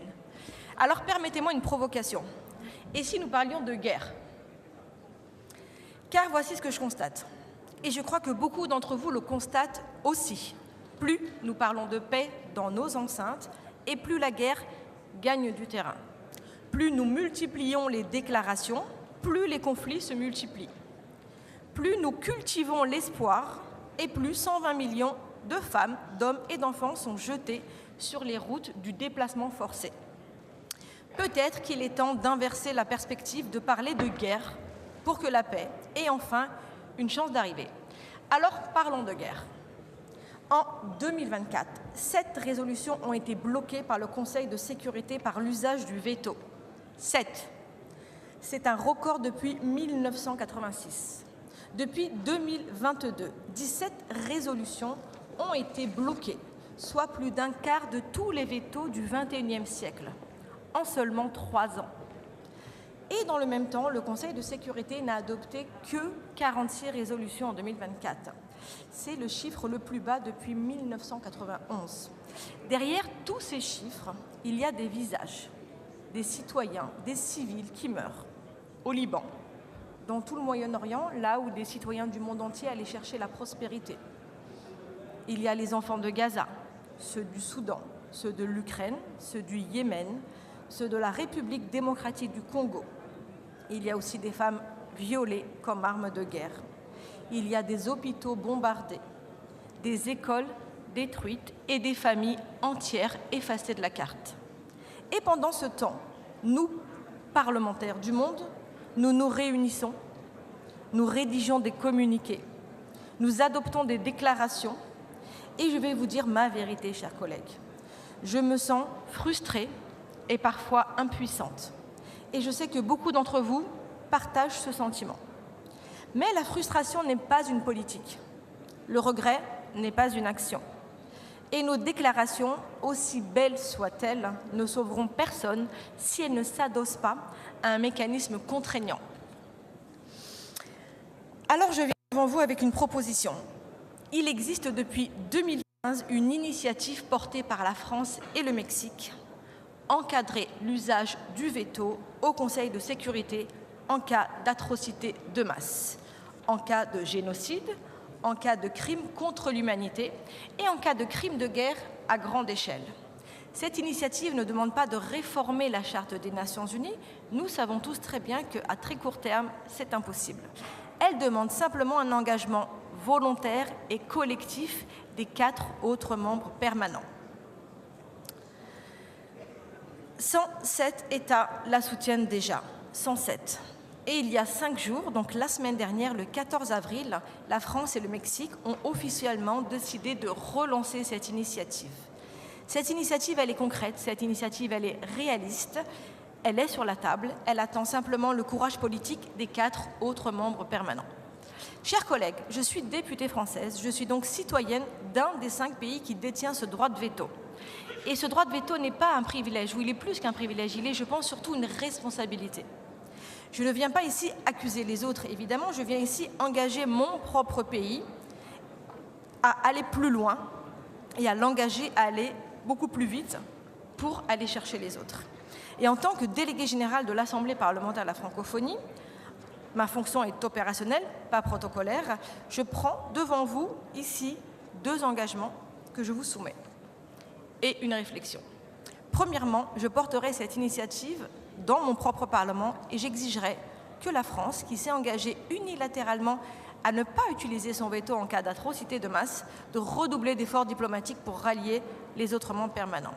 Deuxièmement, je porterai ce combat dans l'ensemble de l'espace francophone auprès des 99 parlements membres de l'APF pour qu'un maximum d'entre eux rejoignent les 107 signataires et fassent pression sur les capitales qui encore aujourd'hui bloquent cette avancée.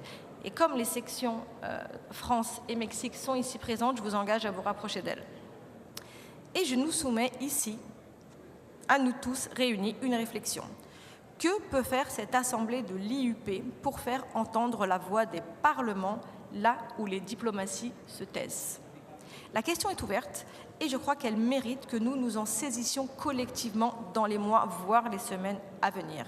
Mes chers collègues, les générations futures, celles dont nous parlons tant, ne nous jugeront pas sur les communiqués, ni sur la beauté des discours, mais sur ce qu'on a empêché ou laissé faire. Donc cultivons le courage, car l'espoir sans le courage, ce n'est qu'un slogan. Merci. Parliamentary Assembly of la Francophonie. Now I welcome to the podium distinguished delegate from Ecuador, followed by Indonesia. Ecuador, you have the floor.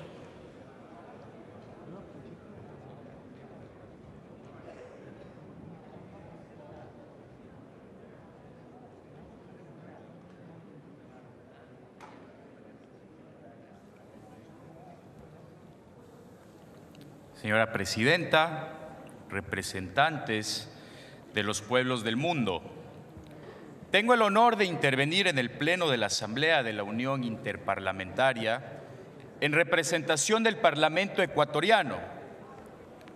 Como joven parlamentario riobambeño y chimboracense, hoy debatimos 3 aspectos imperativos para el mundo: esperanza, paz y justicia.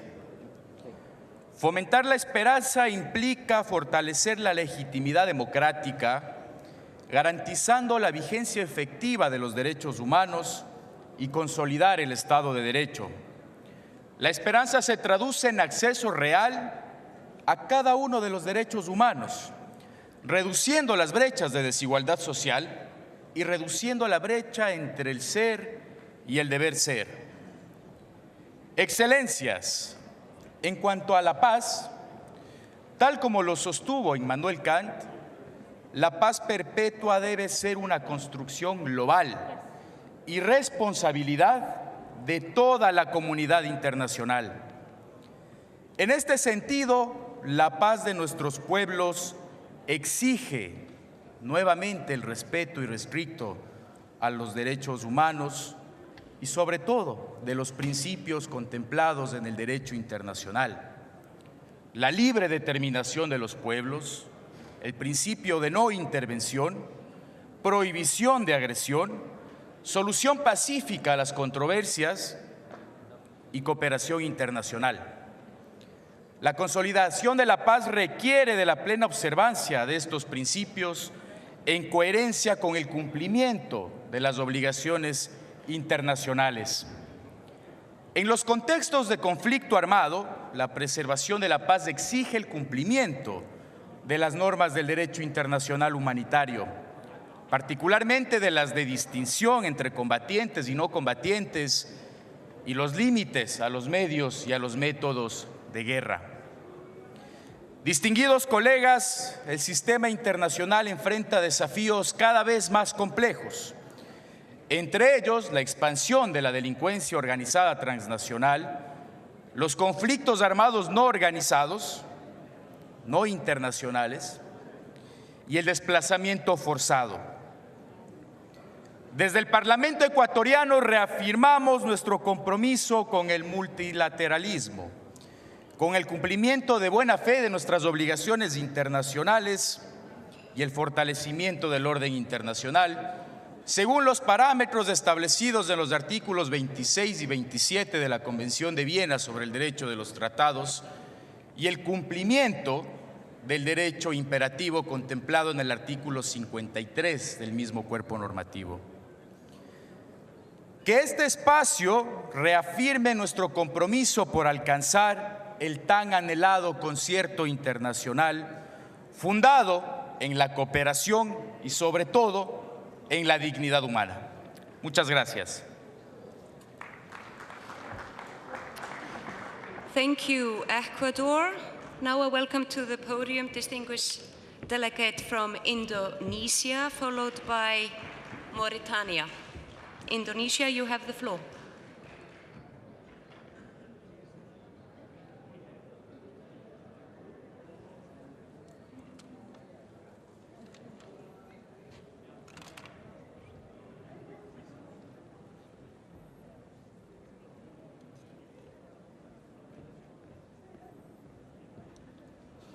فخامة الرئيس الاتحاد البرلماني الدولي، فخامة الرئيس الدورة 152 للاتحاد البرلماني الدولي، أصحاب السعادة السيدات والسادات، السلام عليكم ورحمة الله وبركاته. في البداية نود أن نعبر عن شكرنا وتقديرنا لجمهورية تركيا حكومة وشعبا على كرم الضيافة وحسن تنظيم هذا الاجتماع المهم. إن موضوع هذه الدورة زرع العمل وتعزيز السلام وضمان العدالة للأجيال القادمة، وموضوع مهم وليس مجرد كلمات، بل هو مسؤولية علينا جميعا. لكن الواقع اليوم صعب، فلا أمل مع الخوف، ولا سلام مع العنف، ولا عدالة مع استمرار الظلم، وهذا واضح في عالمنا اليوم وفي الشرق الأوسط وخاصة في فلسطين. ودعونا نبكي أنظارنا موجهة إلى عائلتنا الفلسطينية الشقيقة. إن إندونيسيا تعرب عن أسفها الشديد لاستمرار المعاناة في غزة، فبعد 6 أشهر من إعلان وقف إطلاق النار لا يزالون الفلسطينيون غير آمنين، إذ تتواصل الهجمات الإسرائيلية بشكل روتيني، وقد سجل ما لا يقل عن 738 شهيدا منذ بدء سريان وقف إطلاق النار. إن النمط ذاته يتكرر في الضفة الغربية، فنحن نشعر بالقلق الشديد إزاء التقارير التي تتحدث عن تسليح المستوطنين الإسرائيليين وتنظيمهم، مما يدفع باتجاه النزوح ويمكن من الاستيلاء القسري على الأراضي والماشية الفلسطينية. يجب أن يتوقف هذا فوراً. علينا أن نضع حداً لهذا التوسع الاستيطاني غير القانوني والإفلات عن العقاب. كما ندين بالشدة مصادقة الكنيسة الإسرائيلي على تشريع يفرض عقوبة الإعدام على المعتقلين الفلسطينيين. هذا التشريع غير مقبول ويشكل انتهاكاً جسيماً للقانون الإنساني الدولي وقانون حقوق الإنسان. ندعو إلى إلغائه فوراً. وفي هذا السياق ندين بأشد العبارات الهجمات التي استهدفت قوة حفظ السلام التابعة للأمم المتحدة، والتي أدت إلى استشهاد جنود إندونيسيين أثناء قيامهم بواجبهم النبيل في حفظ السلام. إن استهداف قوة حفظ السلام يعد انتهاكاً خطيراً للقانون الدولي ويقوض الجهود الجماعية للاستقرار والأمن. السيدات والسادة، نود أيضاً التحذير من فكرة ما يسمى بإسرائيل الكبرى، وهي فكرة تقوم على التوسع بالقوة ولا تهدد فلسطين وحدها، بل تشكل خطراً مباشراً على أمن الدولة المنطقة وعلى السلام والأمن في العالم.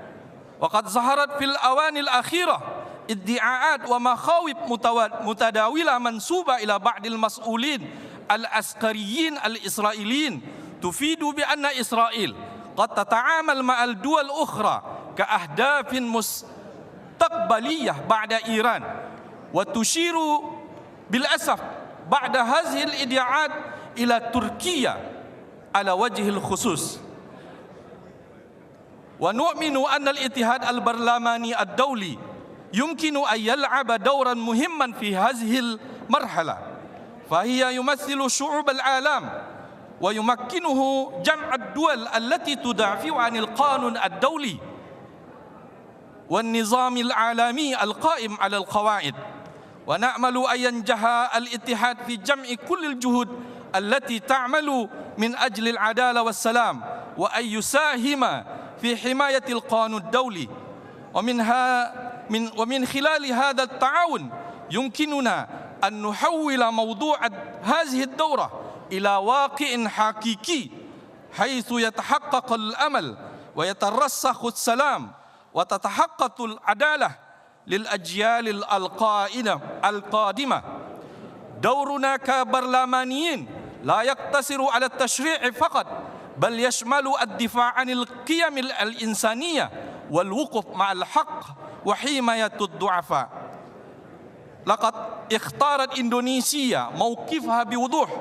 نحن نختار السلام، نختار القانون الدولي، نختار الإنسانية. شكرا.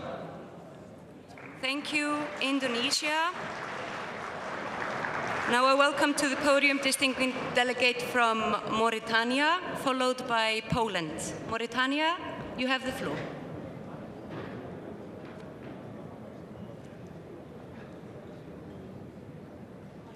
السلام عليكم ورحمة الله وبركاته.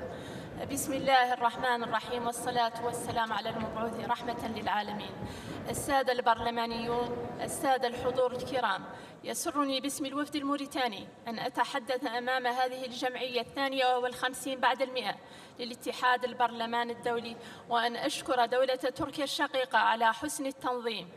ولا يفوتني بداية أن أشير إلى دور البرلمان الدولي في تعزيز السلم والأمن الدوليين من خلال دعوته الدائمة وحرصه على طرح مواضيع تهم الإنسان وتواكب مستجداته.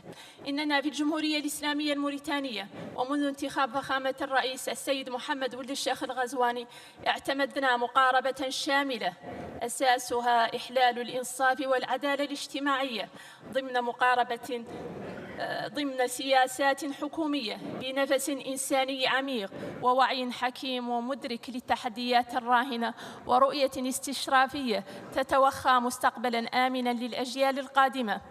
منحتنا تجربة متفردة في مجال إحلال السلام وترسيخ الأمن وامتصاص الأزمات وبناء الثقة وتغليب صوت العقل والحوار، وقد تجاوزنا بذلك هزات عديدة عبرناها بأمان في مجتمع مركب ديمغرافياً متعدد عرقياً يجر خلفه إرثاً إنسانياً كالعديد من شعوب العالم التي عرفت الطبقية والاستعباد في بعض مراحلها التاريخية السحيقة. سيداتي سادتي، استطاعت موريتانيا أن تلعب دوراً محورياً في منطقة الساحل المضطربة عبر مقاربة أمنية حازمة، كما أصبحنا متنفساً وملجأ لضحايا عدم الاستقرار في تلك المنطقة، فآوينا قرابة نصف مليون لاجئ. وندرك جيداً أن إعلاء صوت السلم أجدى من إعلاء صوت المدافع، لذا لا مناص من إلقاء الذاتية والتخندق في سبيل ترسيخ قيم السلام في العالم. سيداتي سادتي، إن زراعة الأمل وتوطيد السلام وضمان أمن الأجيال القادمة رهين بتصحيح مساراتنا اليوم وبناء تراكمات عميقة ومدروسة تشحذ لها مختلف الإمكانات وكل الوسائل التربوية والتثقيفية والإعلامية والتحسيسية، وتسخر لها الموارد والطاقات. وانطلاقاً من ذلك اعتمدت قيادتنا سياسة تجعل إنسانية الإنسان في صلب استراتيجيتها، فأنشأت جهازاً يعنى بمؤازرة الفئات الهشة والتكفل بهم رغم الشح الإمكانات وضعف الموارد. كما قطعنا أشواطاً نحو الحوكمة الديمقراطية تتمثل في إشراك كافة أطياف المجتمع السياسي والمدني في حوار وطني شامل يسوق حاضراً أمثل ويؤسس لمستقبل زاهر لأجيالنا القادمة عن طريق التمكين السياسي والتنفيذي والاقتصادي للشباب. واستحدثنا لائحة برلمانية خاصة بهم ورفعنا تمكين المرأة. السادة الحضور، إن حماية البيئة مسؤولية عالمية وقد وفت بلادنا بالتزاماتها حيال تقليص الانبعاث عن طريق زيادة إنتاج الطاقة النظيفة، وفتحت المجال للعالم للاستفادة من مقدراتها في إنتاج الهيدروجين الأخضر. أيها الحضور الكريم، لا يخفى عليكم أن العالم اليوم يتجرد من إنسانيته في لحظات فارقة حين يتفرج على تصفية شعب أعزل في فلسطين ولبنان، ويرقب الاعتداءات على الإنسان في كل نقطة من الأرض، ويتفرج على قوانين إجرامية تبيح سفك دماء الأسرى الذين تحميهم مواثيق الدولية في تعد وتجاوز لكل مواثيق الإنسانية والقيم الدينية. أيها الجمع، إن وضع العالم اليوم يجعلنا ملزمين أخلاقياً بإدانة هذه الممارسات، كما يلزمنا بالوقوف معاً في وجه الحرب المجنونة في الشرق الأوسط وما نتجت عنه من حصار المعابر وتجاوز القوانين والنظم الدولية التي تدفع سكان الأرض فواترها ارتفاعاً في الأسعار وصعوبة في العيش. وهي فرصة أن ندين العدوان الذي تعرضت له دول الخليج العربي، وندعو إلى صون حرمة الجوار بين الدول وتغليب صوت الحكمة في النزاعات. أيها الحضور الكريم، إن زراعة الأمل هي وقوفنا في وجه الطغيان ورفضنا للقطرسة والاستبداد، وإعلاؤنا لقيم الإنسانية وفرضنا لاحترام المواثيق الدولية.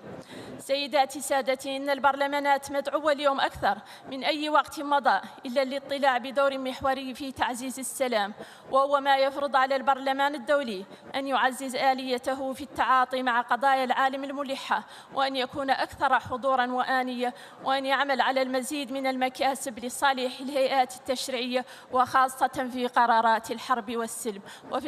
وفي الختام تقبلوا تحياتنا والسلام عليكم.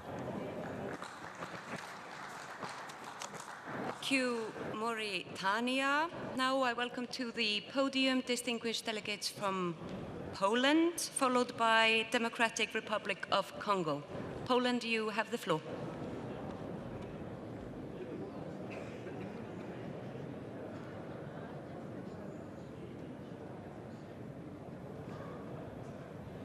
Madam President, Excellencies, dear colleagues, the world is heading in a very dangerous direction.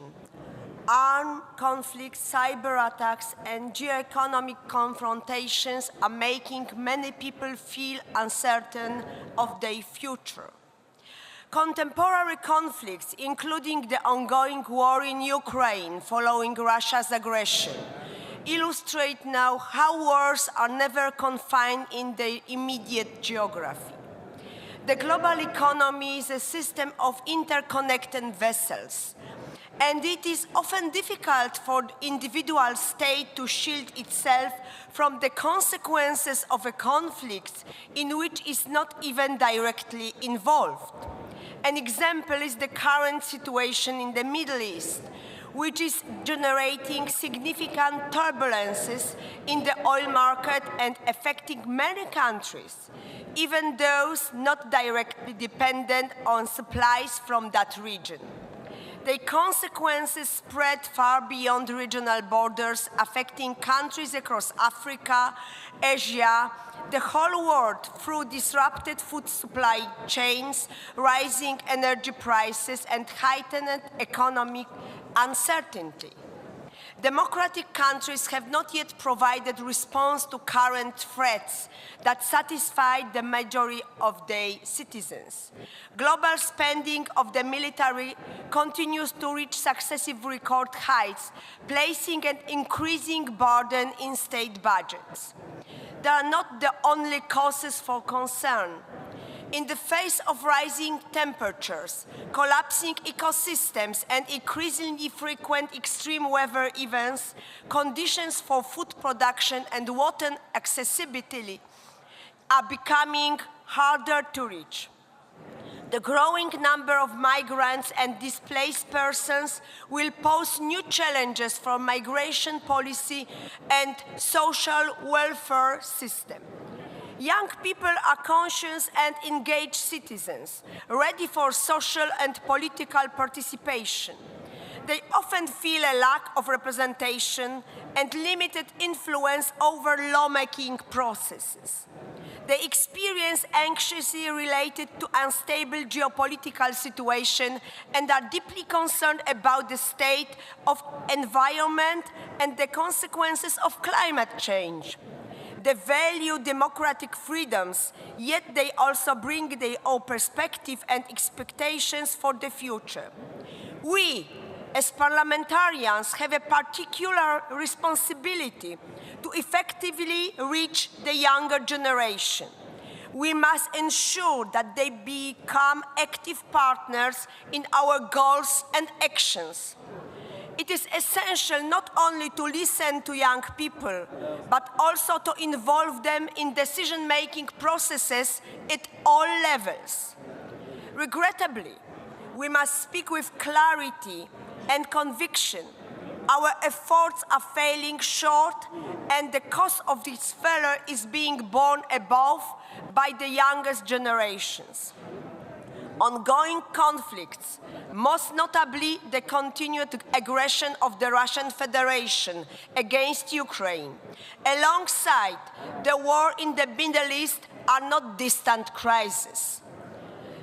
They are immediate, devastating realities that claim innocent lives, shatter futures, and expose children to violence, fear, and irreversible loss. This is not only theory. There are real tragedies, and they reveal a profound failure to uphold our most basic responsibility, to protect the young and vulnerable.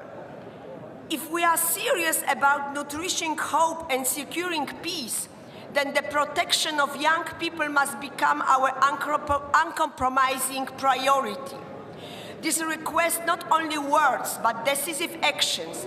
Firm it is principles, conscience and its application, and unyielding in the face of aggression and injustice.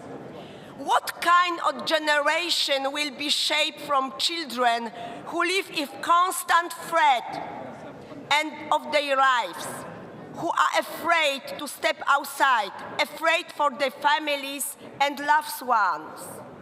We must do everything in our power to bring about immediate ceasefire and end armed conflict.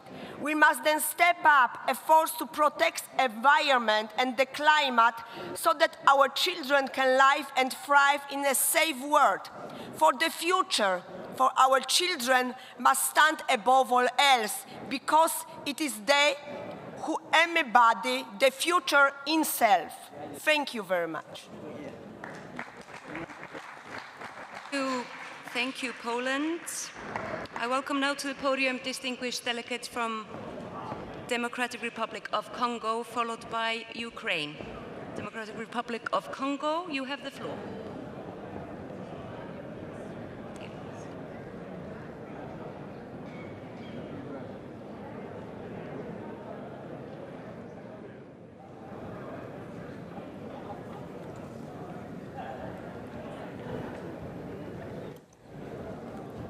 Madame la Présidente, Mesdames et Messieurs les Présidents et chers collègues, distingués délégués, Mesdames et Messieurs, le thème qui nous réunit lors de cette 152e Assemblée de l'UIP est cultiver l'espoir, consolider la paix et assurer la justice pour les générations futures.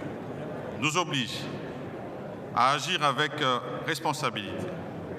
Si nous voulons léguer aux générations futures un monde plus pacifique, plus juste et durable, c'est maintenant que nous devons agir.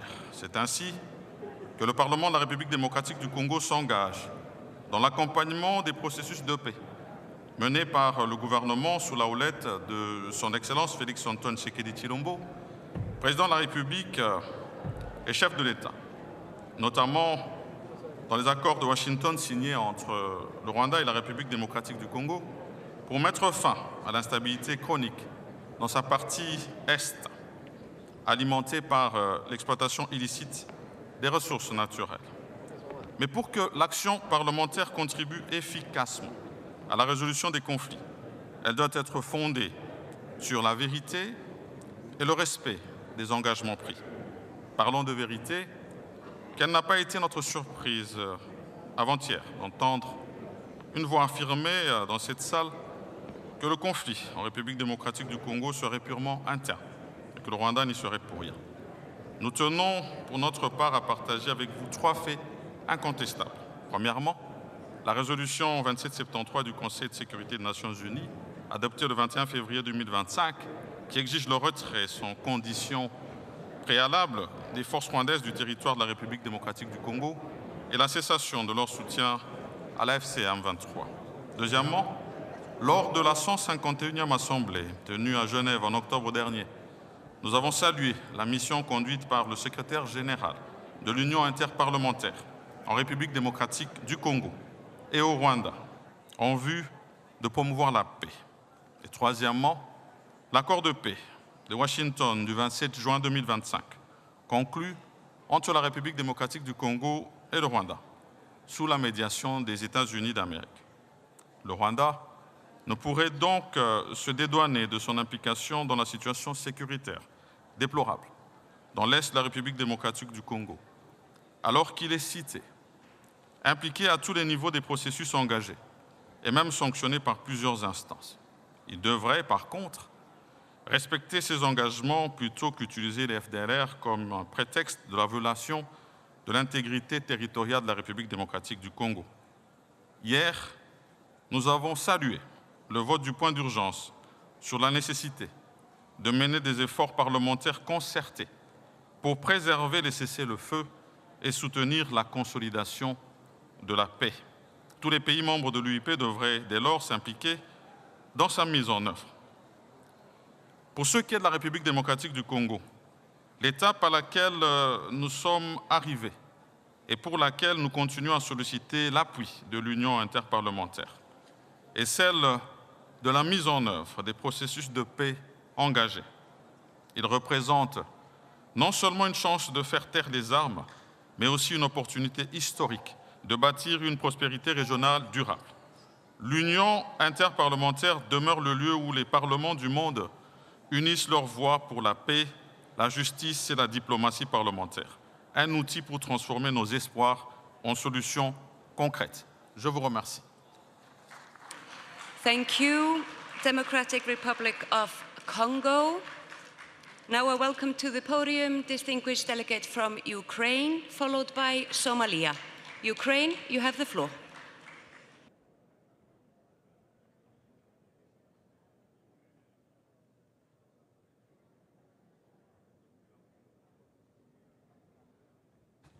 Madam President, dear colleagues, dear guests, excellencies, ladies and gentlemen. First of all, I would like to thank our host, the Republic of Turkey, for the excellent organization of the 122nd Assembly of IPU and for warm hospitality.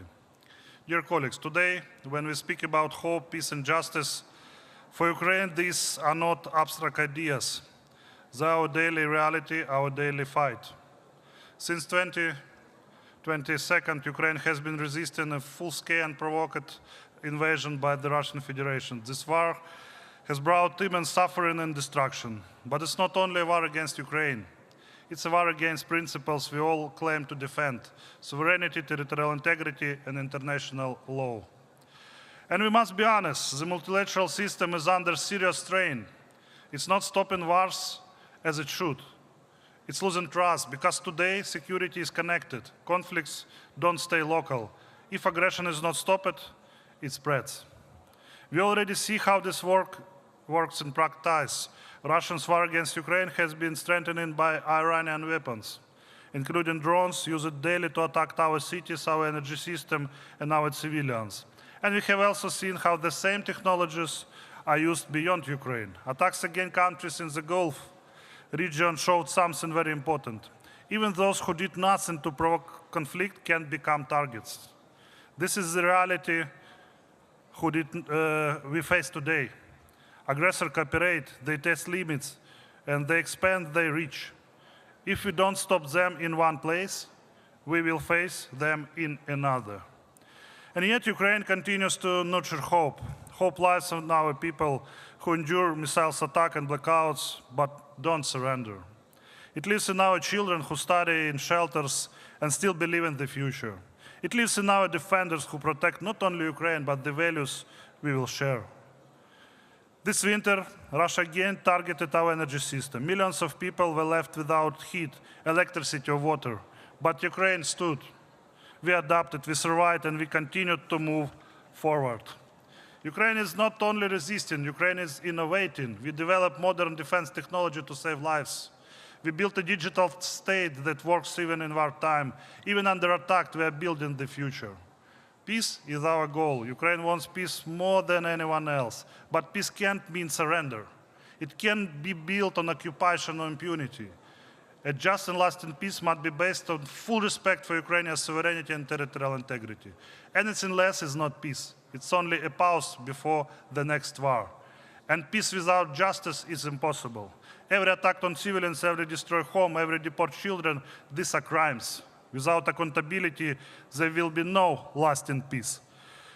As parliamentarians, dear colleagues, we have the responsibility not only to speak, but to act. We must strengthen in unity. We must support those who defend international law. We must ensure that aggression is not rewarded, because the decision we make today will define the future. Ukraine continues to fight for its people, for its freedom, and for a world where international law truly matters. We invite you to stand with us. This is our shared responsibility. Thank you very much.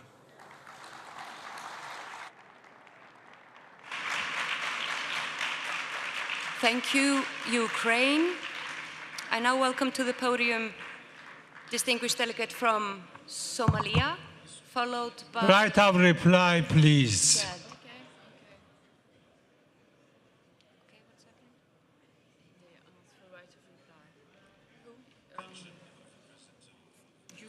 I'm sorry, who asked to reply? I can't see. Iran. Iran? For Ukraine. That is speech. noted, sir. That is noted. Thank you. At the end of the session, you can reply. That's noted. Thank you. And I now give the floor to Somalia. الحمد لله رب العالمين والصلاة والسلام على أشرف المرسلين سيدنا محمد وعلى آله وصحبه أجمعين أما بعد. Mr. President, Excellencies, distinguished delegates, ladies and gentlemen, we convene today at a defining moment in history. The challenges before us are immense: conflicts that displace millions, inequalities that erode trust, and a climate crisis that threatens the very foundations of life on Earth. Yet, amid these trials, we are called to embrace a vision of hope, peace, and justice, not only for ourselves, but for the generations who will inherit the world we shape today. Nurturing hope is not a passive moment. It's an active commitment. To nurture hope means restoring faith in multilateralism, strengthening the institutions that safeguard cooperation, and empowering young people who look to us for leadership. Somalia's journey offers a vivid example. In 2012, the formation of the federal government marked a turning point toward stability after decades of conflict. Though the path remains difficult, the very act of federalization rekindled hope among citizens that institutions could be rebuilt and trust restored. This demonstrates that even in fragile contexts, nations can aspire to renewal when hope is nurtured through inclusive governance. Securing peace is more than the absence of war. It's the presence of justice, opportunity, and dignity. To secure peace, we must address the root causes of instability, poverty, exclusion, and environmental degradation. In Somalia, peace is not only advanced by governments, but sustained by communities, NGOs, and civil society organizations have played a critical role in dialogue, reconciliation, and humanitarian support. Their work in fragile regions shows that peace is nurtured at the grassroots level, where trust is built and resilience is strengthened. Somalia reminds us that securing peace requires both state institutions and community actors working hand in hand. Ensuring justice is the cornerstone of lasting peace. It requires that we uphold the rule of law, protect human rights, and ensure accountability for violations. Somalia's justice sector reform illustrates that this principle. In June 2023, a three-day consultation in Mogadishu brought together government, civil society, and regional stakeholders to design the Somalia Justice Strategy 2025-2030. This inclusive process aims to harmonize diverse traditions, state, religious, and customary law into a coherent system that reflects the values of all Somalis. It is a reminder that justice must be participatory and culturally resonant if it's to endure.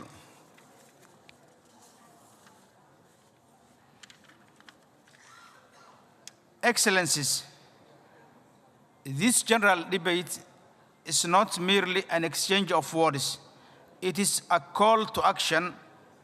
Let us commit ourselves to nurturing hope through inclusive dialogue. Securing peace, let us commit through preventive diplomacy, and ensuring justice through unwavering respect for human rights. Somalia's case studies remind us that progress is possible even in fragile contexts.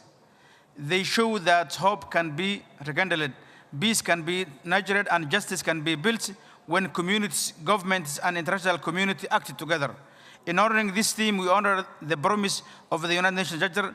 We affirm that peace is possible, justice is achievable, and hope is enduring. Together, let us build a future worth of generations yet to come. I thank you all.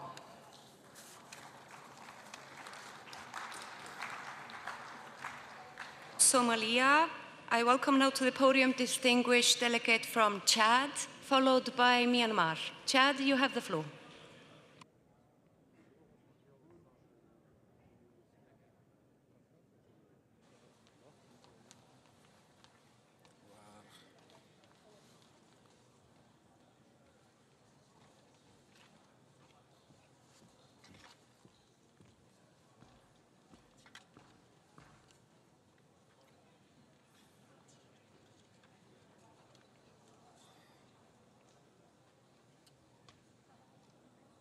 C'est bon? Ok. Madame la Présidente de l'Union interparlementaire, Monsieur le Président de la Grande Assemblée nationale de Turquie, Monsieur le Secrétaire général de l'Union interparlementaire, cher Martin, Mesdames et Messieurs les Présidents des Parlements, honorables parlementaires, distingués invités, chers collègues. C'est avec un profond sentiment d'honneur que je prends la parole au nom du très honorable Ali Kouloutou Chaimi, président de l'Assemblée nationale de la République du Tchad. Retenu par des obligations d'État, m'a fait l'honneur de le représenter à cette Assemblée de notre institution. Tout en vous présentant ces fraternelles salutations, il m'a chargé de vous réaffirmer son profond attachement aux idéaux de paix, de coopération et de dialogue portés avec constance par l'UIP et souhaite plein succès aux travaux de cette Assemblée générale de l'UIP. À cet instant solennel, la délégation du Tchad par ma voix tient à vous exprimer, Madame la Présidente de l'Union interparlementaire, Honorable Toulia Action, ses remerciements appuyés pour la qualité de votre leadership. Elle exprime également ses vifs remerciements à son Excellence M. Numan Kurtulmus, président de la Grande Assemblée nationale de Turquie, ainsi qu'aux plus hautes autorités de ces grands pays, pour l'accueil empreint de chaleur, de générosité et de haute considération qui nous est réservé depuis notre arrivée dans cette majestueuse cité d'Istanbul, carrefour de civilisation, trait d'union entre les continents et symbole de dialogue entre les cultures. Excellences, Mesdames et Messieurs, distingués invités, les thèmes qui nous réunissent aujourd'hui, cultiver l'espoir, consolider la paix et assurer la justice pour les générations futures, s'imposent à nous comme une exigence morale, un impératif politique et une responsabilité historique. Pour le Tchad, sous la vision éclairée du maréchal Mohamed Idriss Déby Itno, président de la République, chef de l'État, ces trois piliers, espoir, paix et justice, ne sont ni des abstractions, ni de simples proclamations. Ils sont les reflets d'un vécu, le socle d'un engagement et l'horizon d'un projet national résolument tourné vers l'avenir. Cultiver l'espoir, c'est avant tout croire en la capacité de nos nations de se relever, à se transformer et à se projeter avec confiance dans l'avenir. Dans cette optique, au Tchad, cet espoir prend racine dans une jeunesse dynamique, résiliente et porteuse d'ambitions légitimes. Cette jeunesse est soutenue par des politiques publiques orientées vers la transformation structurelle de notre économie et à travers la promotion de leur employabilité et l'expression de leur plein potentiel. De même, pour la PAM tchadienne, pilier essentiel de notre société, l'espoir se traduit par l'égalité des chances, la reconnaissance de leurs droits et sa pleine participation à la vie publique. Excellences, Mesdames et Messieurs, distingués invités, consolider la paix, c'est relever l'un des défis les plus exigeants de notre époque. La paix durable ne se limite pas à l'absence de conflits.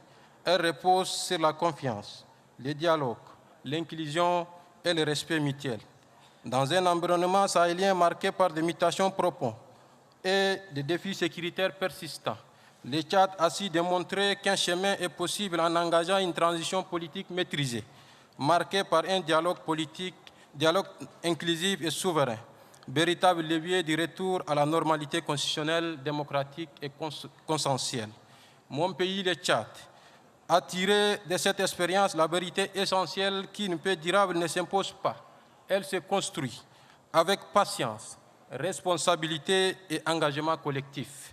Excellences, Mesdames et Messieurs, distingués délégués, assurer la justice pour les générations futures, c'est poser les fondations d'un état de droit solide, crédible et résolument engagé à garantir aux prochaines générations un héritage viable, équitable et souverain.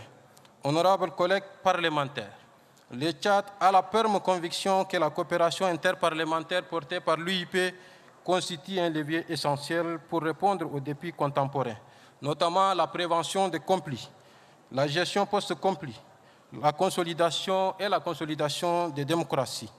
À cet égard, le Tchad, mon pays, salue le rôle remarquable joué par M. Martin Tchungo, secrétaire général de l'UIP, dont l'engagement a permis de renforcer les dialogues entre les nations de promouvoir les valeurs démocratiques et d'accompagner efficacement le développement des institutions parlementaires, notamment en Afrique. Nous nous félicitons également du renforcement de l'excellente coopération entre l'UIP et le Parlement du Tchad qui ouvre des perspectives prometteuses pour la modernisation de notre institution. Excellences, Mesdames et Messieurs, distingués invités, honorables parlementaires, à l'heure où le monde est confronté à des crises multiformes et diverses, la responsabilité collective est engagée. Nous devons faire le choix du dialogue, de la solidarité et du respect des valeurs universelles au regard du thème de l'Assemblée qui nous réunit aujourd'hui. Le Tchad, mon pays, fort de sa résilience et de sa stabilité retrouvée, démarre engagé résolument dans cette dynamique collective de cultiver la paix, consolider la paix, d'assurer la justice pour les générations futures. Vive la solidarité interparlementaire, vive la diplomatie parlementaire, que vive la paix entre les nations. Je vous remercie pour votre aimable attention. Now I welcome to the podium distinguished delegate from Myanmar, followed by UNRWA. Myanmar, you have the floor.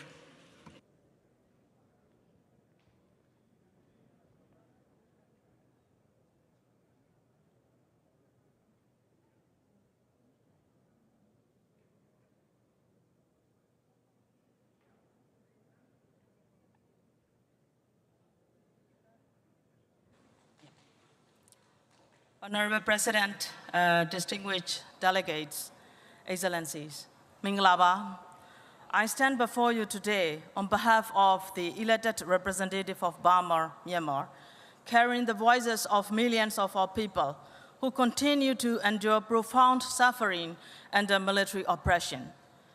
The theme, nurturing hope, securing peace, and ensuring justice for future generations, resonate profoundly with the ongoing struggle of Myanmar people. For us, these are not abstract ideals. They are urgent demands. I bring with me the voices of 3.6 million IDPs, 16.2 million people in need of humanitarian assistance, and thousands of civilians who have been killed, and over 50,000 political prisoners still in the prisons since the military coup. The people of Myanmar have been deprived of their fundamental rights and democratic voice. Despite these immense challenges, the people of Myanmar continue to demonstrate extraordinary resilience and courage in their pursuit of democracy. Securing peace remains a pressing challenge. Our nation is facing widespread oppressions, displacement, and human suffering. Communities have been devastated, and millions are in urgent need of protection and assistance. Sustainable peace cannot be achieved through force. It must be built upon dialogue, inclusion, and respect for the democratic will of the people. Accountability is equally essential, not only to address the suffering of today, but also to prevent the recurrence of such injustice for future generations. Dear colleague, I believe that honorable members of parliaments from around the world will not want to sit in the same room as those who stage an unconstitutional coup against their own people. We stand here today as the democratically elected representative of the people elected in 2020 election, in which over 27.5 million people cast their votes. That demand has not expired. That demand has not been transferred. That was stolen. And yet, the people of Myanmar have not given up hope. The Steering Council for the Emergence of the Federal Democratic Union stands as the powerful symbol of inclusive leaderships and cooperation among democratic forces and ethnic nationalities. Therefore, we called upon this esteemed assembly to reject the legitimacy of the military regime and its proxy parliament, no matter how it is repackaged, to reaffirm recognition of the CRPH as Myanmar's legitimate parliamentary representative, and to take decisive coordinated actions to end the ongoing violence against civilians. We respectfully urge this assembly to stand with us not only in words, but in meaningful actions. Let us work together to ensure that hope is restored, peace is secure, and justice is delivered for Myanmar and for future generations. I thank you. Thank you, Myanmar. Now I welcome to the podium the last speaker of this morning session, distinguished delegate from the United Nations Relief and Work Agency for Palestine. UNRWA, you have the floor.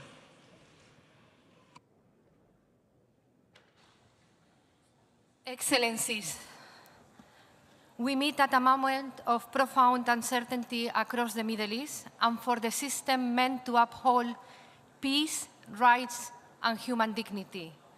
Support is growing for renewed efforts to end the crisis in Gaza and advance a negotiated two-state solution. For children, peace and justice are not slogans. They mean school, they mean healthcare, they mean dignity and safety. Allow me to quote Sarah, a 15-year-old UNRWA school parliamentarian in the West Bank. When we protect education, we protect the future. And when we invest in children, we are planting the seeds of peace for generations to come. For over 75 years, UNRWA has helped Palestine refugees build better lives, guided by UN values. UNRWA is on the ground to provide a minimum standard of dignified living stability for Palestine refugees, including healthcare, education, and other services. During the conflict, UNRWA restarted online education, formal education, nearly for 290,000 children who sat on exams and moved to the next grade. Yet today, this work and decades of progress is at risk. In Gaza, people still go hungry, lives are being lost, and recovery remains out of reach. Beyond Gaza, in the occupied West Bank, where Sarah lives, annexation and violence are accelerating. Ladies and gentlemen, UNRWA faces unprecedented pressure. Operational constraints and funding gaps are making it harder for UNRWA to reach people in need across the region. UNRWA services are not simply humanitarian assistance. They are foundationally to recovery efforts and to protecting Palestinians' human development. As legislators, you can turn commitments into action and action into real change for people. Today, I urge you, use oversight in your parliaments to keep aid flowing and to protect humanitarian access. Ensure predictable, adequate funding. This is not the time for funding cuts on humanitarian and development budgets. Protect UNRWA's core services so they continue without disruption. Sarah's message is very, very simple and urgent. Give every child the chance to learn, and you give them, by doing so, the chance for peace. Thank you very much.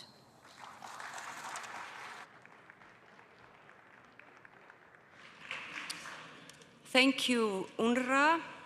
The right of reply is from Iran. Iran, welcome. 2 minutes from your seat, please. Thank you, Madam Chairperson.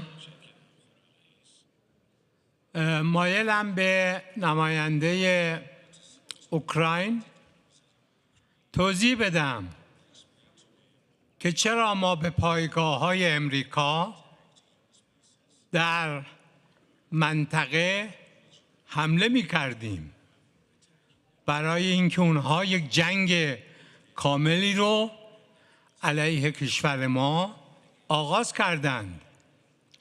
رهبر ما رو شهید کردند.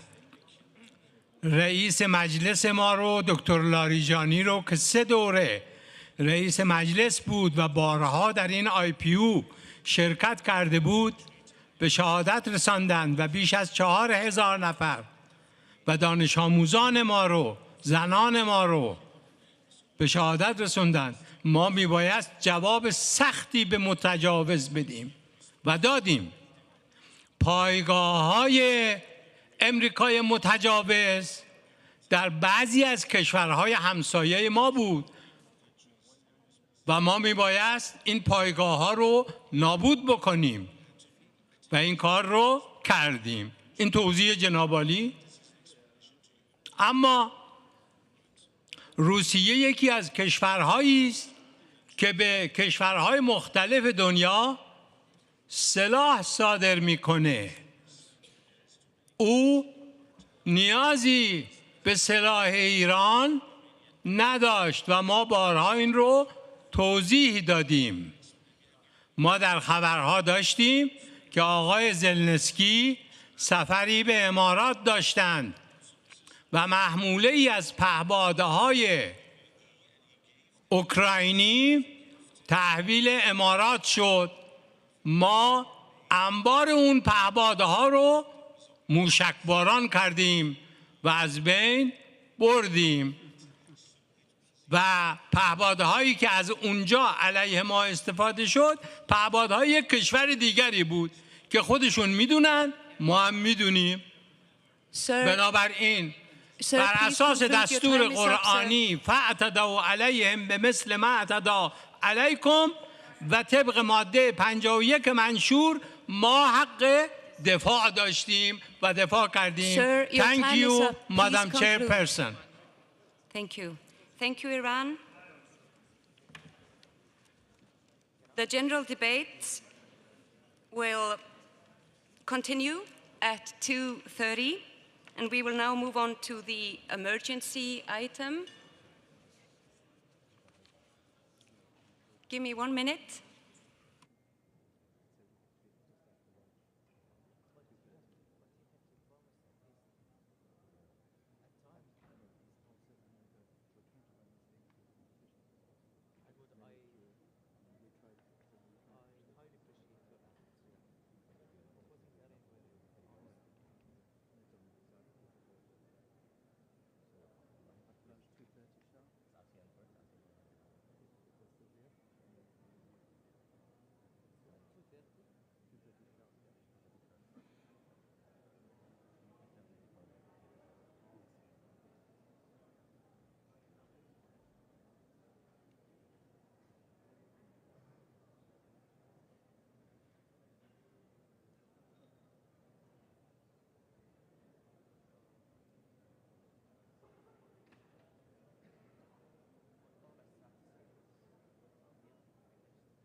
Colleagues, honorable members of Parliament, I will now call this meeting on the debate on emergency item to order. But before I do, I would like to offer a word of caution. The right to freedom of opinion and expression is a fundamental right that contributes to the observation of all other rights and is and remain a critical foundation of democracy. However, the exercise of this right should not violate any of the rights and freedoms of others, including the right to equality and non-discrimination. Should disturbance threaten to obstruct the business of this meeting, the presiding officer shall close or suspend the sitting for a specific period to restore order. If the presiding officer cannot make herself or himself heard, she or he shall leave the chair, and this shall have the effect of suspending the sitting. In serious cases of disorder or use of expressions that clearly incite to hatred during the meeting, the presiding officer shall suspend the sitting.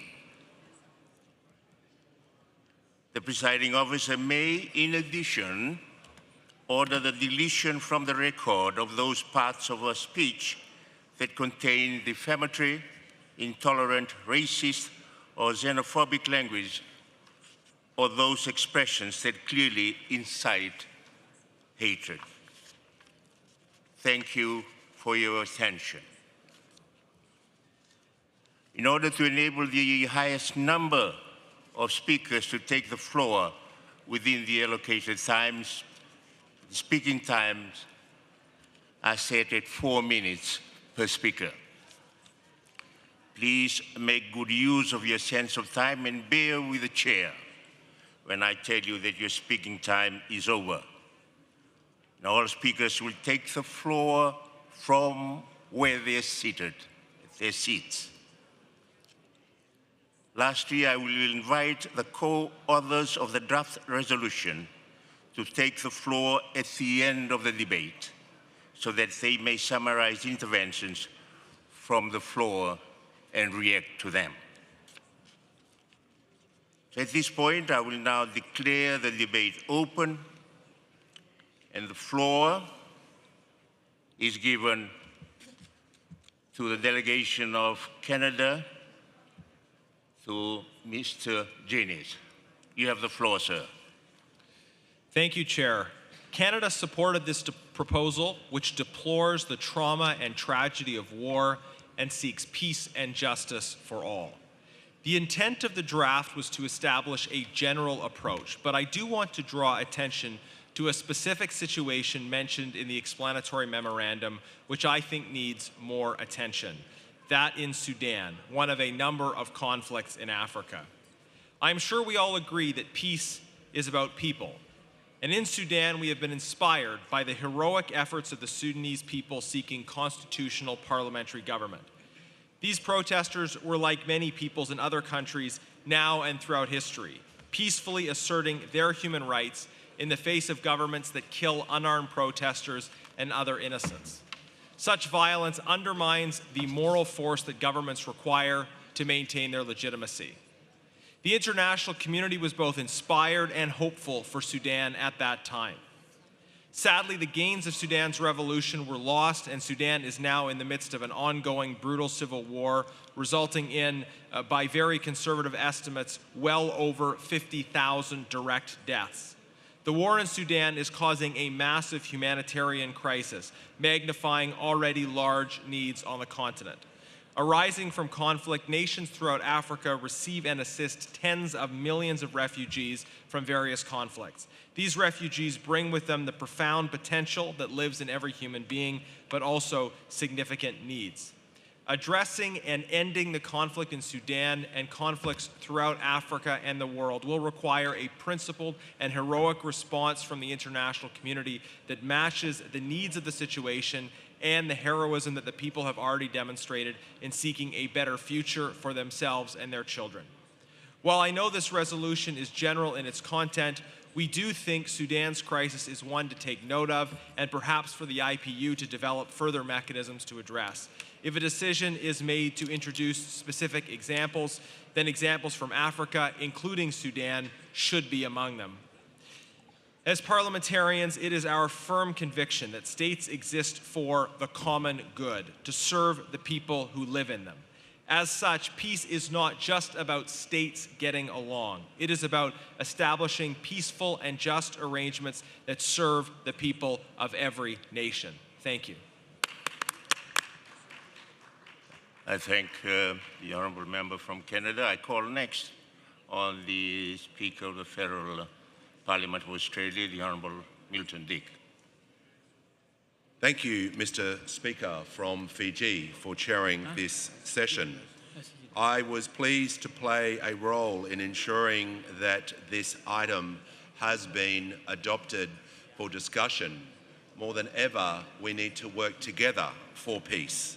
As we see the world in unprecedented times with armed conflicts across multiple regions posing a grave and direct international violence and threats across the globe, where we see the increasing civilian casualties, deteriorating humanitarian conditions, and the need for urgent interparliamentary action has never been more important.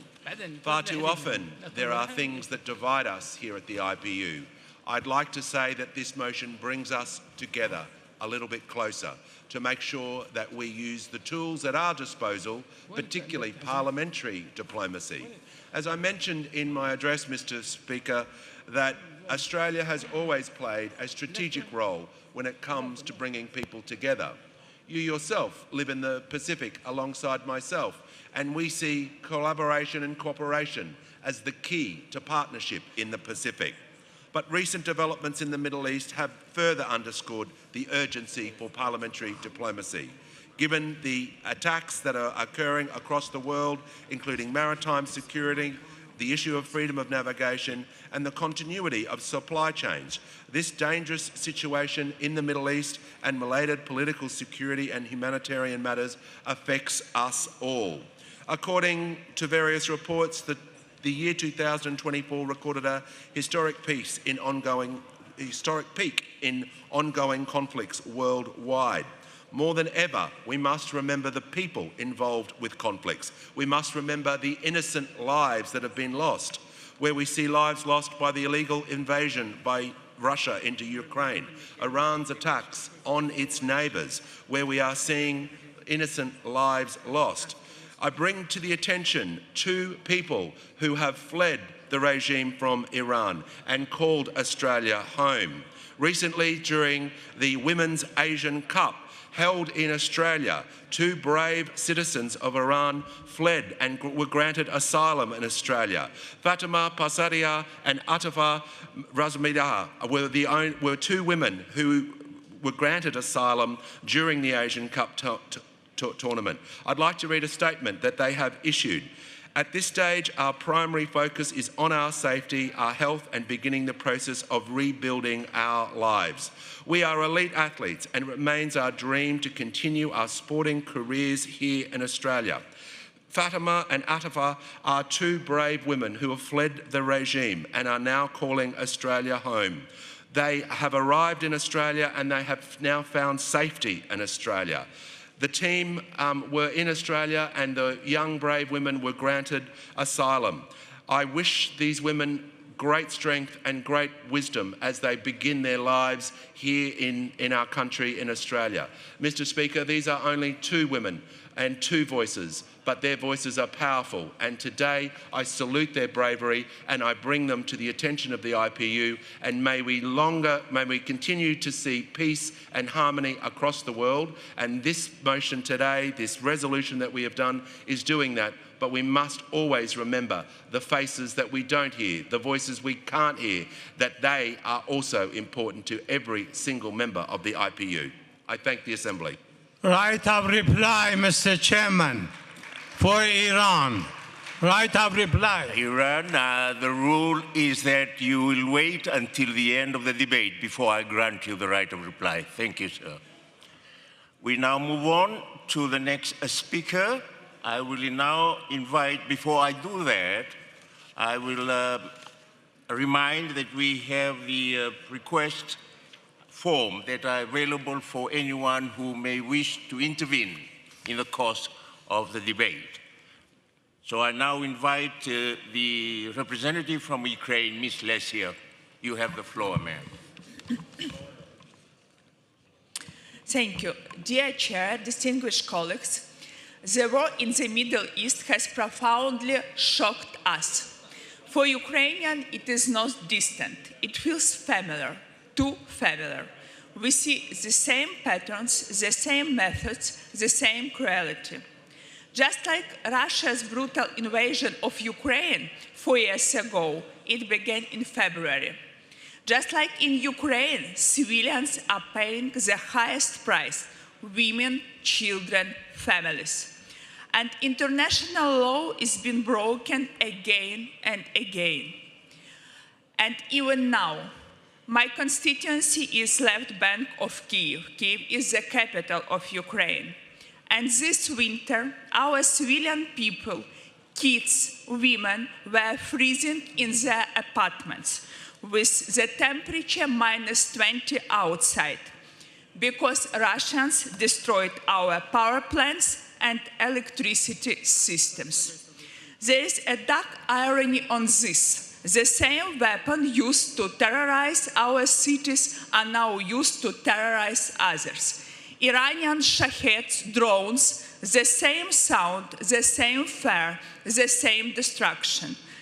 This is not coincidence. It shows a simple truth.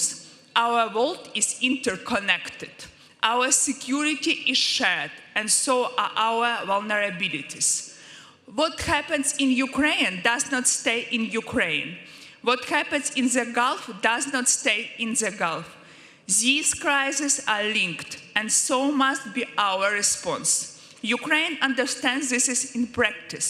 Every day we defend our skies, adapt and innovate. Today we stand ready to support our partners in Saudi Arabia, Qatar, Bahrain, Jordan, Syria, Turkey, strengthening air defense, sharing real battlefield experience and advancing solutions such as drone interceptors. Because solidarity must be practical. Colleagues, what we are witnessing did not emerge in isolation. It became possible because aggression was not stopped early and impunity was tolerated. This is why we need an emergency item that reflects the full reality, addressing aggression in the Gulf and recalling where it began. In 2014 with Crimea, and in 2022 with the full-scale invasion of Ukraine. We will support all efforts that condemn unprovoked aggression, protect civilians, and uphold international law. We must also protect critical infrastructure, energy, heating, water as a pillar of stability. This is a backbone of society. They keep people alive and states stable. When they are targeted, it is an attack of dignity and democracy. As we meet here, just to the north in Ukraine, Russia has carried out one of its deadliest attacks this year. At least 17 people were killed and more than 100 injured. This is the reality we live in. While we speak of peace, our people are under the attack. This is how Russia marks our assembly in Istanbul with the blood of civilians. Colleagues, justice, security, and peace are one. If we fail to act together, we will face this crisis again. Ukraine stands with the states of the Gulf. We stand for accountability and for the protection of civilians, and for united response to all aggressors, whether Iran or Russia. Let us adopt the emergency item that empowers us to stand firmly against barbaric aggressions. Thank you. Thank you. Our next speaker is the Honorable Mr. Govender from South Africa.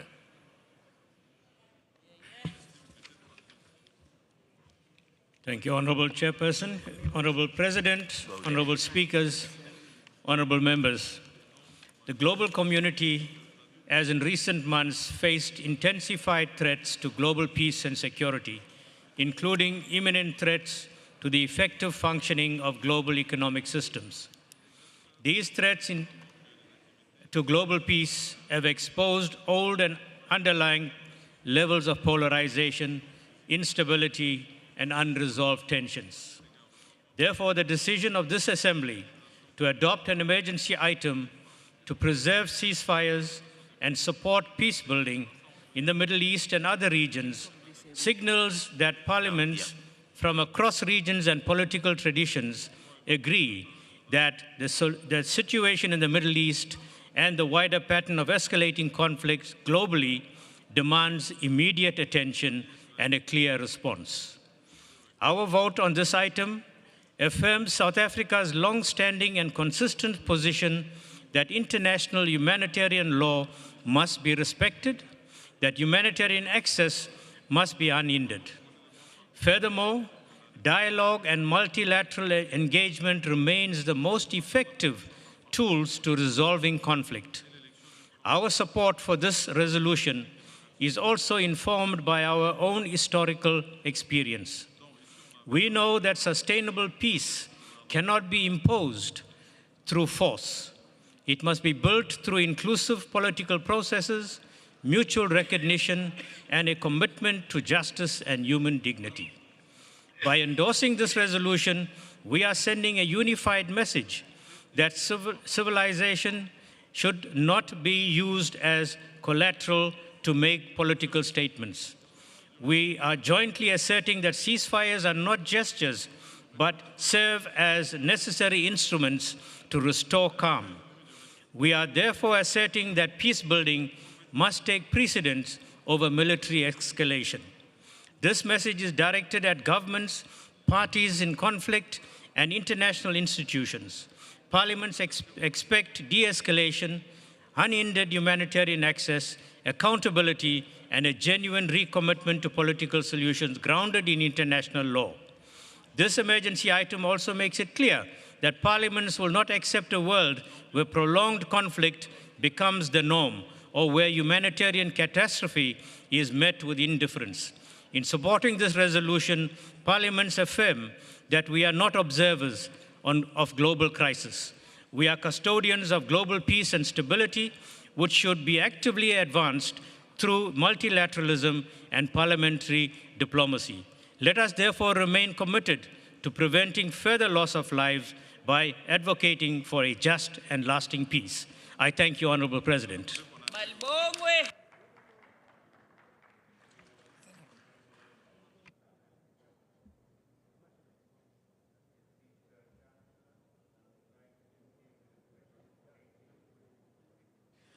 My apologies. Thank you, the honourable member from South Africa. At this point, I would like to deal with the questions relating to the drafting committee. Let me remind you that the Standing Committee Rule 16 stipulates that the composition of the drafting committee shall take into account equitable geographical distribution and political and gender balance, and that the number of its members shall normally not exceed 11. The members of the drafting committee from all the geopolitical groups have been received, so the drafting committee's composition is complete. I remind the members of the drafting committee you are requested that you will meet today from 2:30 p.m. to 6:30 p.m. in room MR25A plus B on the floor M2.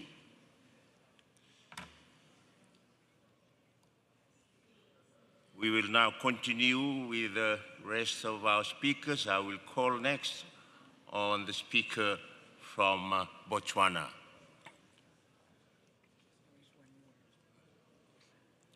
Thank you very much, Mr. President from Fiji. Dear colleagues, ladies and gentlemen, today I rise to address a matter of profound urgency, the preservation of ceasefires and the advancement of peace-building efforts in Africa, Middle East, Europe, and other regions plagued by conflict.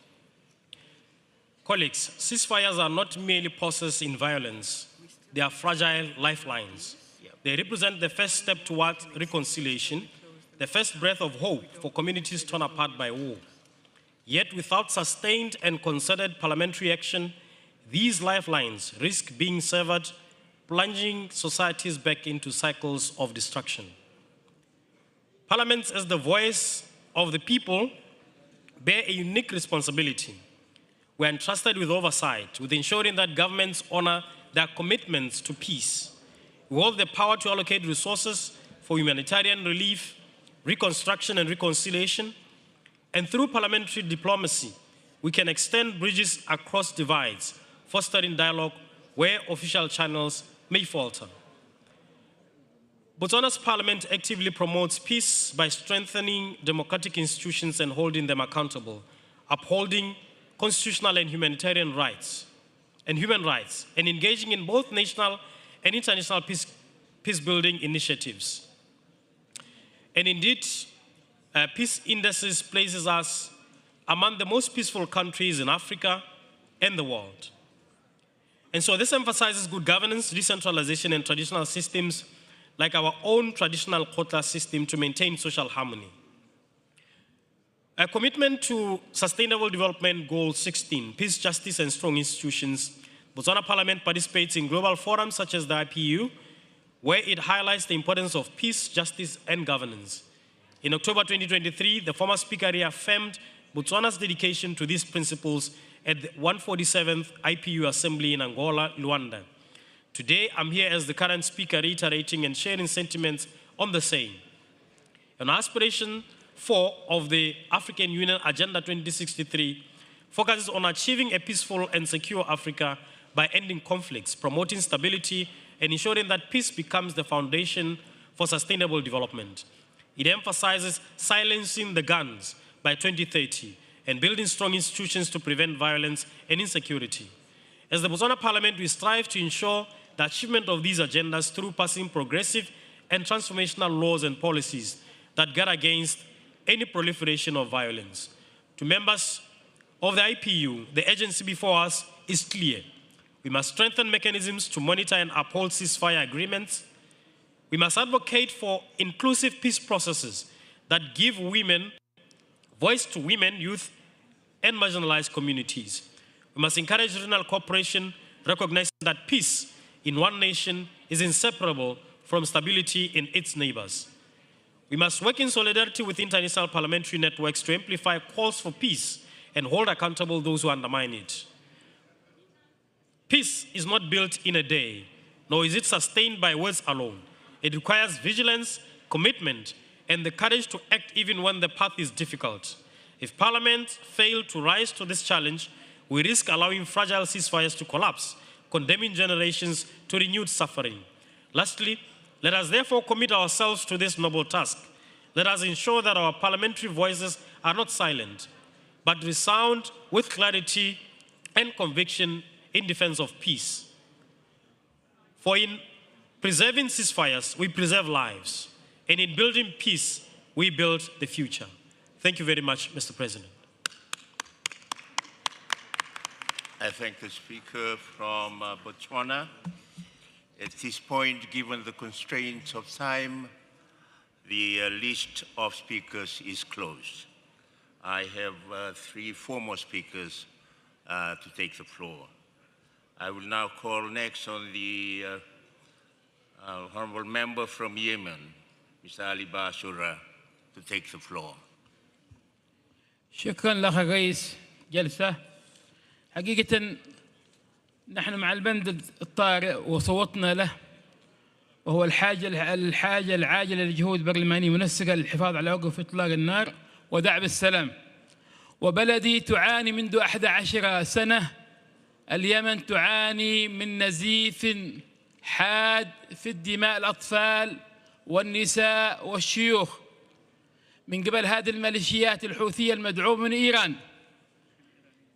نحن حقيقة بحاجة إلى السلام ومع السلام، ومدينا أيدينا للسلام، ولكن هذه الحرب النازفة في هذا المكان، حتى أن هذه الجماعة الإرهابية لا زالت تعبث بالمياه الإقليمية وأثرت على الوضع الدولي من خلال ما حصل في الباب المندب وما يحصل من إطلاق الصواريخ هنا وهنا، حتى أنها مزقت ويعني دمرت بنيتنا التحتية من طيران وبنية مطار صنعاء وغيرها.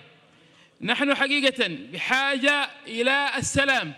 ما حصل حتى للعاملين في العمل الإنساني زج بهم في السجون، ولا زال كثير من الأطفال يزج بهم في ساحات الحرب وهم ببراءة الأطفال، ولا زالت المقابر تحفر يوما بعد يوم، وكل في كل حارة وحي داخل المناطق المسيطرة عليها هذه الميليشيات الحوثية الانقلابية المدعومة من إيران.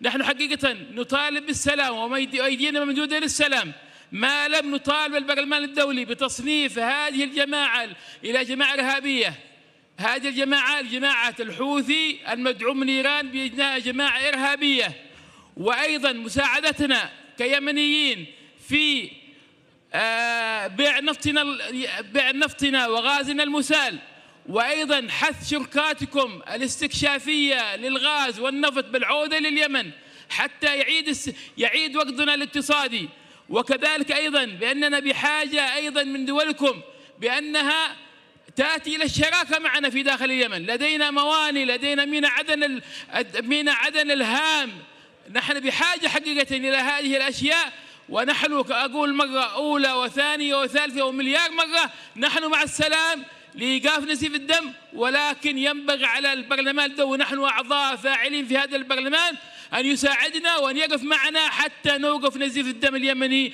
الذي كانت يمننا سعيد وأصبحت فقيرة وغير سعيدة. وشكرا لكم.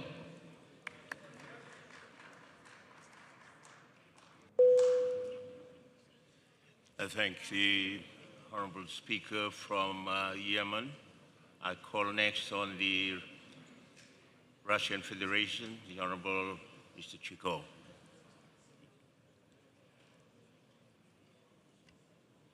Thank you, Chair. Yesterday, my delegation abstained on the vote on this particular emergency resolution, as well as on the other one.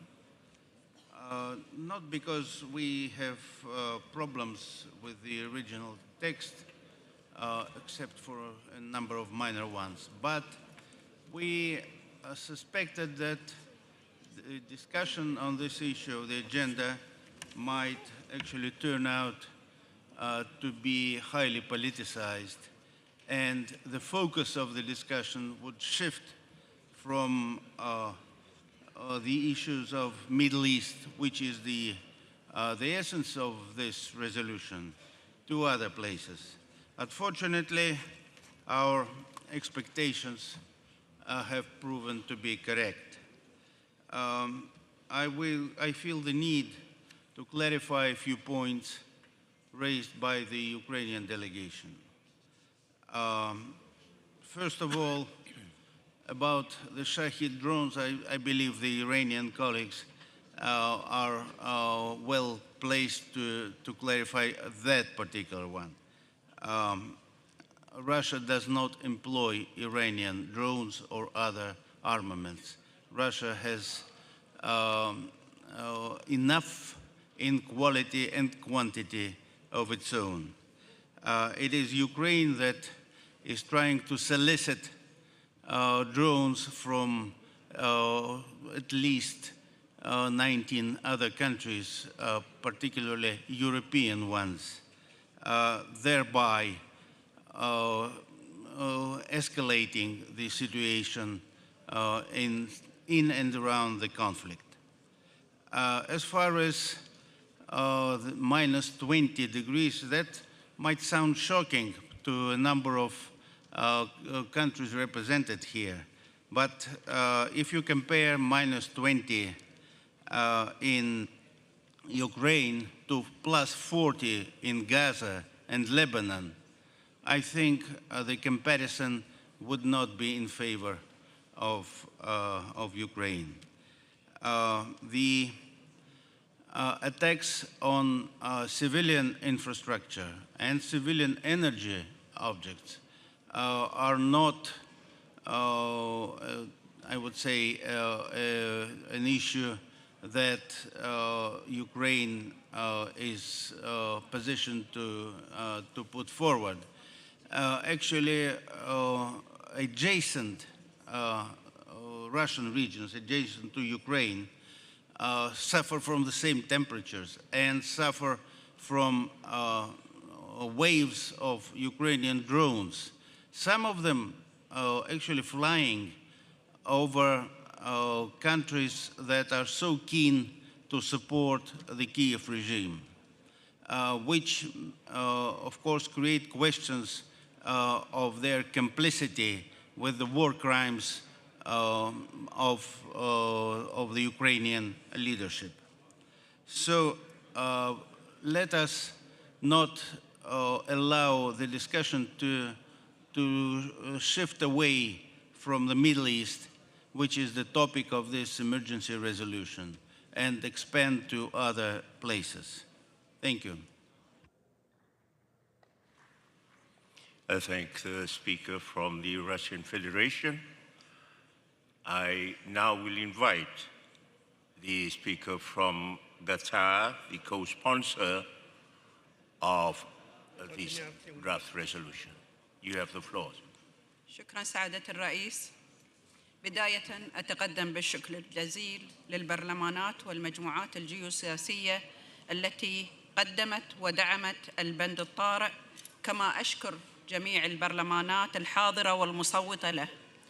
إن الدبلوماسية البرلمانية التي نسعى إليها جميعاً وتعزيز الأمن والسلم الدوليين قضية مهمة لا بد أن نحرص عليها وأن نوثقها وأن نجعلها نظام علاقات فيما بيننا كمجموعات جيوسياسية وأيضاً كدول، لينعم شعوبنا الذين نمثلهم بحياة مستقرة وآمنة.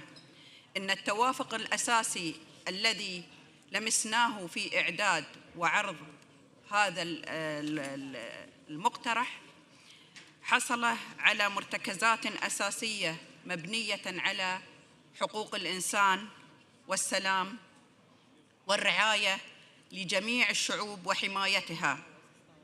إن ضمان حماية المدنيين والبنى التحتية وتوفير سلاسل الإمداد وحماية المستشفيات والمدارس من الانتهاكات، وأيضاً أمن الملاحة وضمان توفير الطاقة وسهولة أيضاً الانتقال والملاحة أمور مهمة جداً تم أيضاً التوافق عليها من خلال هذا البند، وهذا ما نحرص عليه جميعاً، ونطلب الجميع المجموعات الجيوسياسية أن تكون حريصة عليه.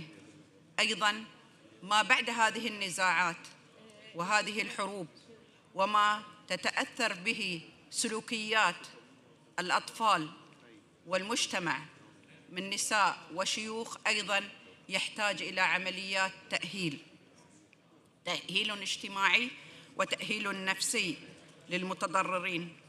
نقطة مهمة لا بد أن نؤكد عليها وهي قضية الالتزام بالمواثيق الدولية التي صدرت عن الأمم المتحدة. ضرورة إبراز ودعم دور الاتحاد البرلماني الدولي في قضية دعم السلم والأمن الدوليين كمنظمة تعبر عن أصوات الشعوب ودعم استقرارها ودعم عملية النماء والتطوير وخدمة لأهداف التنمية المستدامة وأيضاً التنمية الاجتماعية التي ناقشناها في اجتماع طشقند وجميعنا أقرينا على أهميتها. لذلك لا بد أن ندعم هذا الاتحاد وندعم ما يقوم عليه من أهداف، وهذا لن يتم إلا عن طريق التوافق والتنسيق بين البرلمانات والمجموعات الجيوسياسية المختلفة.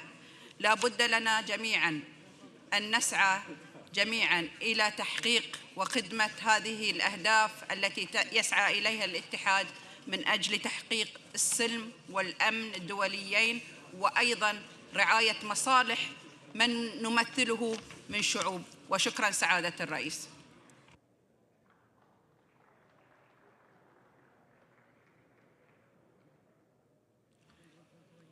I thank the representative from Qatar, co-sponsor of the draft resolution. At this time, I will invite the delegation from Iran, for the right of reply, and I remind that intervention is limited to 2 minutes. Thank you, Mr. Chairman. Thank you, Mr. Chairman. از نماینده فرمانداری استرالیا تعجب می‌کنم.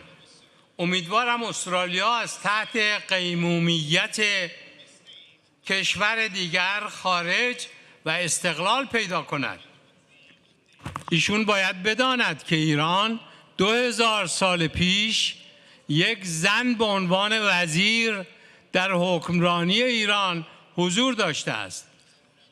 توصیه میکنم البته حق بومیان استرالیا رو که قبلا که خیلی از اونها رو قتل عام کردید به رسمیت بشناسید. در مورد اقدام ربایش ورزشکاران ایران در استرالیا، سرویس امنیتی استرالیا به دستور امریکا در یک طراحی حساب شده اقدام به روبودن 7 نفر از ورزشکاران ایرانی نمود و بر آنها برای پناهندگی فشار آورد.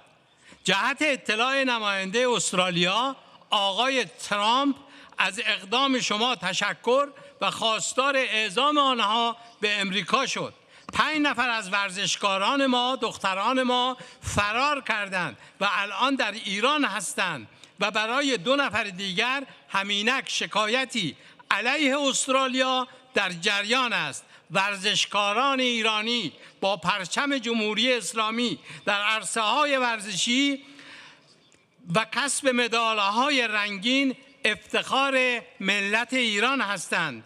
به خانم اوکراینی میگویم آیا به امریکا و اسرائیل تعهدی دادید که از تجاوز نظامی آنها نام نبرید؟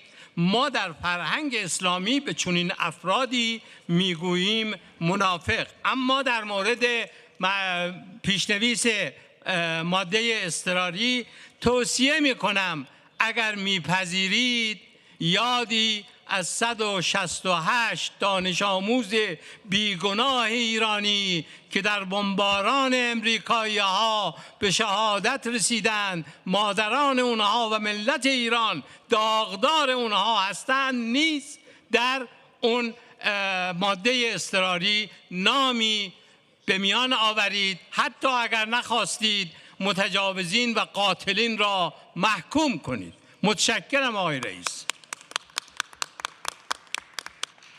Thank the Honourable Speaker from Iran. Honourable members, that concludes the debate on the item, the special item. And I just wish to remind before I adjourn this meeting that a special segment on the IPU Committee on the Human Rights of Parliamentarians will meet at 12:30 to 1300 hours. Thank you. I thank everyone for their participation, and this sitting is now adjourned.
C, K, H.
Unheard.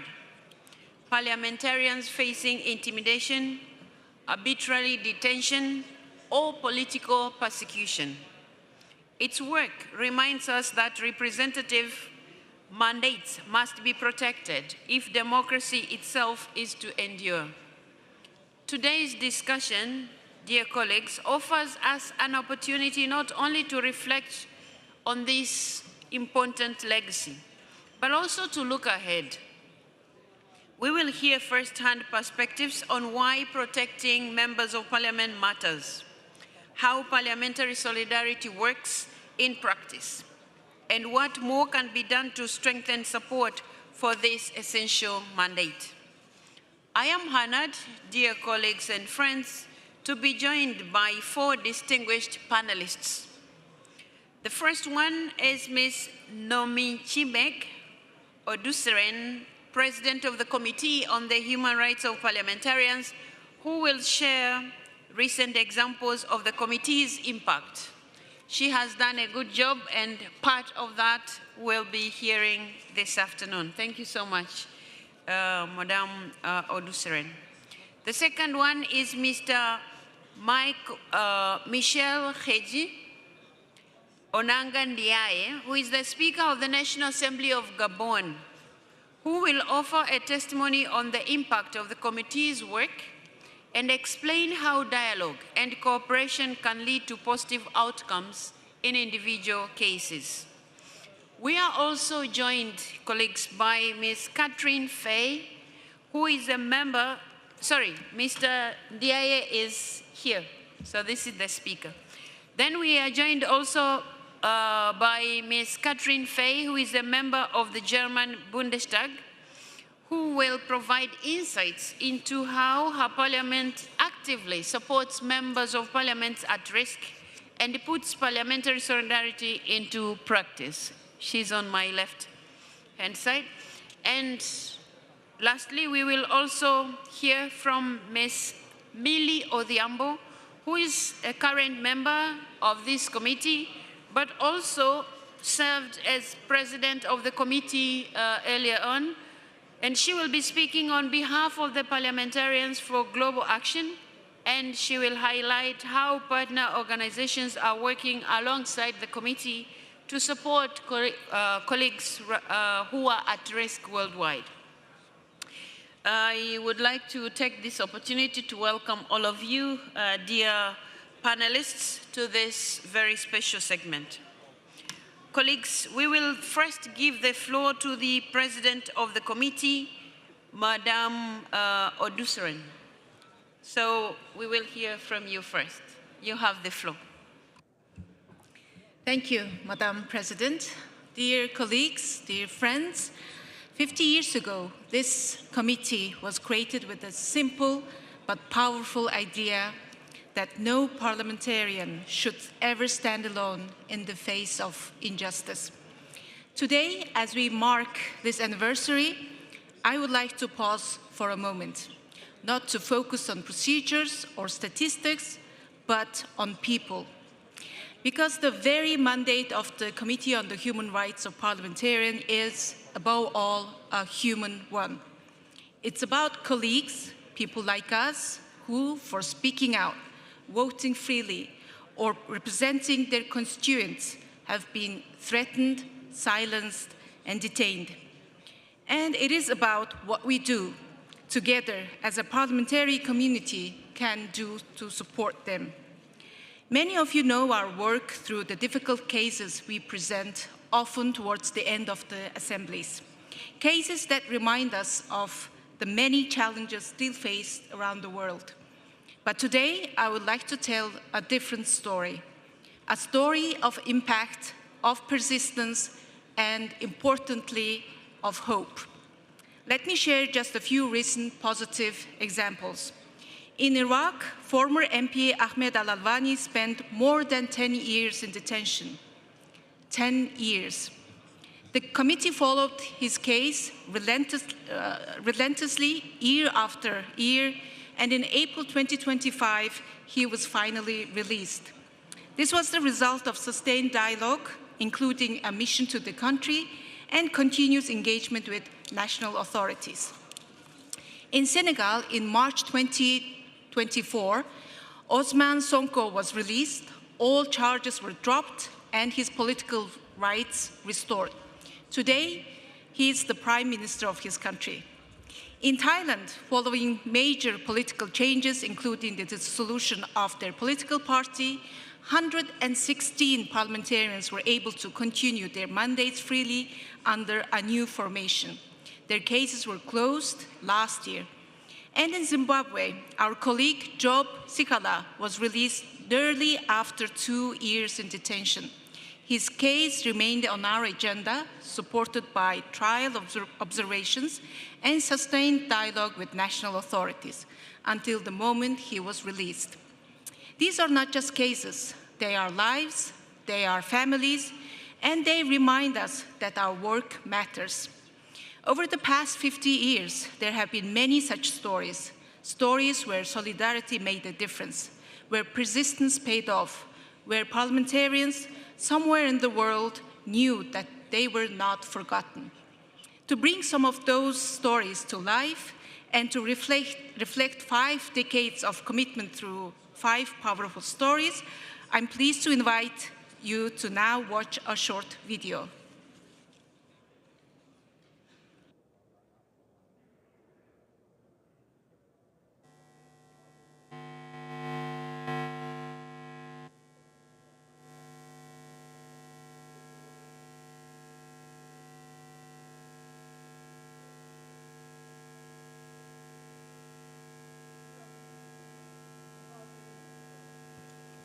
Technical team, can you try to put the sound, please?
Dear colleagues, this video is also a part of our broader campaign on human rights this year.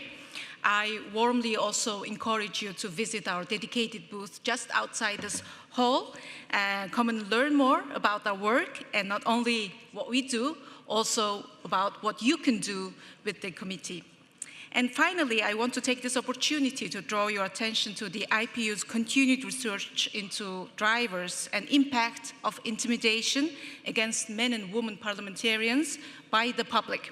I therefore kindly ask all delegates to complete a short survey that should not take more than 2 minutes. The QR codes of the survey in English, French, and Spanish versions of the survey are now on the screen. And please scan the code and complete the survey now and help us with our research. And as you complete the survey, I would like to conclude with this reflection. When the parliamentarians are attacked, democracy is attacked. When we stand together, when we speak out, when we act, and when we support one another, we protect not just individuals, but the very essence of democratic life. So let us continue together with determination, with solidarity, and with the conviction that we can make a difference. Thank you.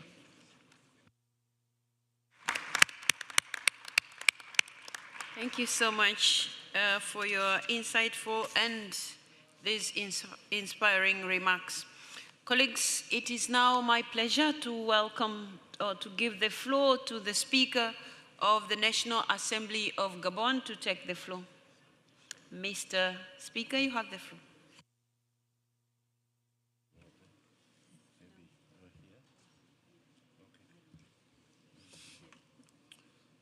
Thank you, Mrs. President, Madame la Présidente, merci. Mesdames et Messieurs, chers collègues parlementaires, je voudrais, à l'entame de mon propos, adresser tout d'abord mes sincères félicitations au Comité des droits de l'homme des parlementaires pour le travail remarquable accompli depuis 50 ans, donc depuis 1976. Et bien entendu, nous souhaiter à tous pour la circonstance un joyeux anniversaire. Défendre, protéger et soutenir ceux qui représentent les peuples ne saurait être un travail aisé, et nous le savons. Et je voudrais également, du moins c'est l'occasion pour moi de féliciter tous ceux qui sont membres de ce comité, saluer leur engagement, leur détermination, mais surtout considérer qu'aucune situation n'est oubliée, parce que c'est un travail de longue haleine. Je tiens également à vous témoigner notre reconnaissance pour l'invitation qui nous a été adressée afin de partager le témoignage récent du Gabon relatif à la situation de notre collègue, aujourd'hui sénateur, Justin Ndangoy, alors qu'il était ministre et député. Permettez simplement un petit rappel, de quoi s'agit-il? Lorsqu'il quittait à peine ses fonctions de ministre, le député Justin Ndangoy avait été incarcéré en décembre 2019 dans le cadre d'une affaire présumée de détournement de fonds publics. Aussitôt, des actions de justice ont été engagées. En 2021, il a été condamné à 5 ans d'emprisonnement et une amende de plus de 10 millions de francs CFA. Voici, chers collègues, rapidement présenté le tableau général de la situation telle que la justice gabonaise l'avait présentée et qui n'était pas, vous l'avez compris au regard des présents témoignages, qu'une affaire du simple parlementaire, mais plutôt d'abord une question humaine et humanitaire, puis familiale, mais également un engagement plus profond dans le respect de la démocratie. Quelle a été l'attitude de l'Assemblée nationale face à cette situation? Conformément au règlement, les députés ont entamé des démarches pour entendre le concerné à l'époque, puis en accord avec son groupe parlementaire, le bureau a procédé à la levée de son immunité parlementaire afin qu'il soit autorisé à répondre devant la justice. Mais cela a été fait sans pour autant l'abandonner devant la situation. D'ailleurs, des visites à la prison centrale avaient été effectuées à son bénéfice, en dépit des restrictions à l'époque liées à l'ampleur du phénomène de la Covid-19. Après le coup de libération du 30 août 2023, l'Assemblée nationale de la transition avait institué dès septembre 2023, a pris le relais sur ce dossier. De la 143e Assemblée de l'UIP à Luanda à la 151e à Genève en 2025, l'Assemblée nationale gabonaise a collaboré avec le comité et a scrupuleusement suivi les recommandations du secrétaire général de l'UIP lors de ses différentes visites au Gabon au cours de cette période, dans le cadre d'un dialogue durable, d'un contact permanent entre le comité des droits de l'homme des parlementaires et les autorités locales. Ainsi, à l'arrivée des nouvelles autorités gabonaises, l'Assemblée nationale de la transition a porté un plaidoyer qui a contribué à la libération provisoire de l'ancien député Justin Lundangoy le 17 octobre 2023. Qu'en est-il en ce jour? Et je m'arrêterai là. Aujourd'hui, nous sommes ravis d'annoncer à l'ensemble des membres de l'UIP et singulièrement au comité que M. Justin Lundangoy jouit pleinement de ses droits civiques et politiques. Mieux, lors des dernières élections législatives et locales en 2025, il a été élu sénateur pour le compte du parti politique auquel j'appartiens actuellement et créé par le chef de l'État. Ce parti, c'est l'Union démocratique des bâtisseurs. Il est aujourd'hui sénateur et il occupe actuellement les fonctions de président de ce même groupe parlementaire au Sénat. Vous voyez que le travail mené par le comité n'a pas été vain, mais que également l'attention portée par les autorités, nouvelles autorités du pays, ont été des plus constructives. Vous me permettrez pour terminer de saluer à cet égard le travail accompli par le secrétaire général de l'UIP présent à mes côtés pour sa diplomatie discrète et efficace. Dans la gestion de ce dossier, il a été bienveillant et patient. Il n'a pas agi avec des injonctions, mais plutôt avec des avis, des conseils, des recommandations adressées à notre pays. Vous devez le savoir, dans nos villages en Afrique et singulièrement au Gabon, il y a ce qu'on appelle le corps de garde. C'est un espace privilégié dédié entre autres au règlement des différends dans les villages. Et au cours de la palabre, nous ne cherchons pas dans ce corps de garde à savoir qui a tort, qui a raison, mais on cherche plutôt à trouver une solution consensuelle qui garantit le mieux la quiétude pour l'ensemble de la communauté, car dans un malentendu, il peut se cacher un certain nombre de différends qu'il n'est pas souvent facile de mettre sur la table. Mais au regard de la situation, je puis rassurer le comité que le Gabon est fier d'avoir travaillé aux côtés du comité et avoir obtenu un résultat satisfaisant dans le cadre de ce collègue parlementaire. Je vous remercie, Madame la Présidente.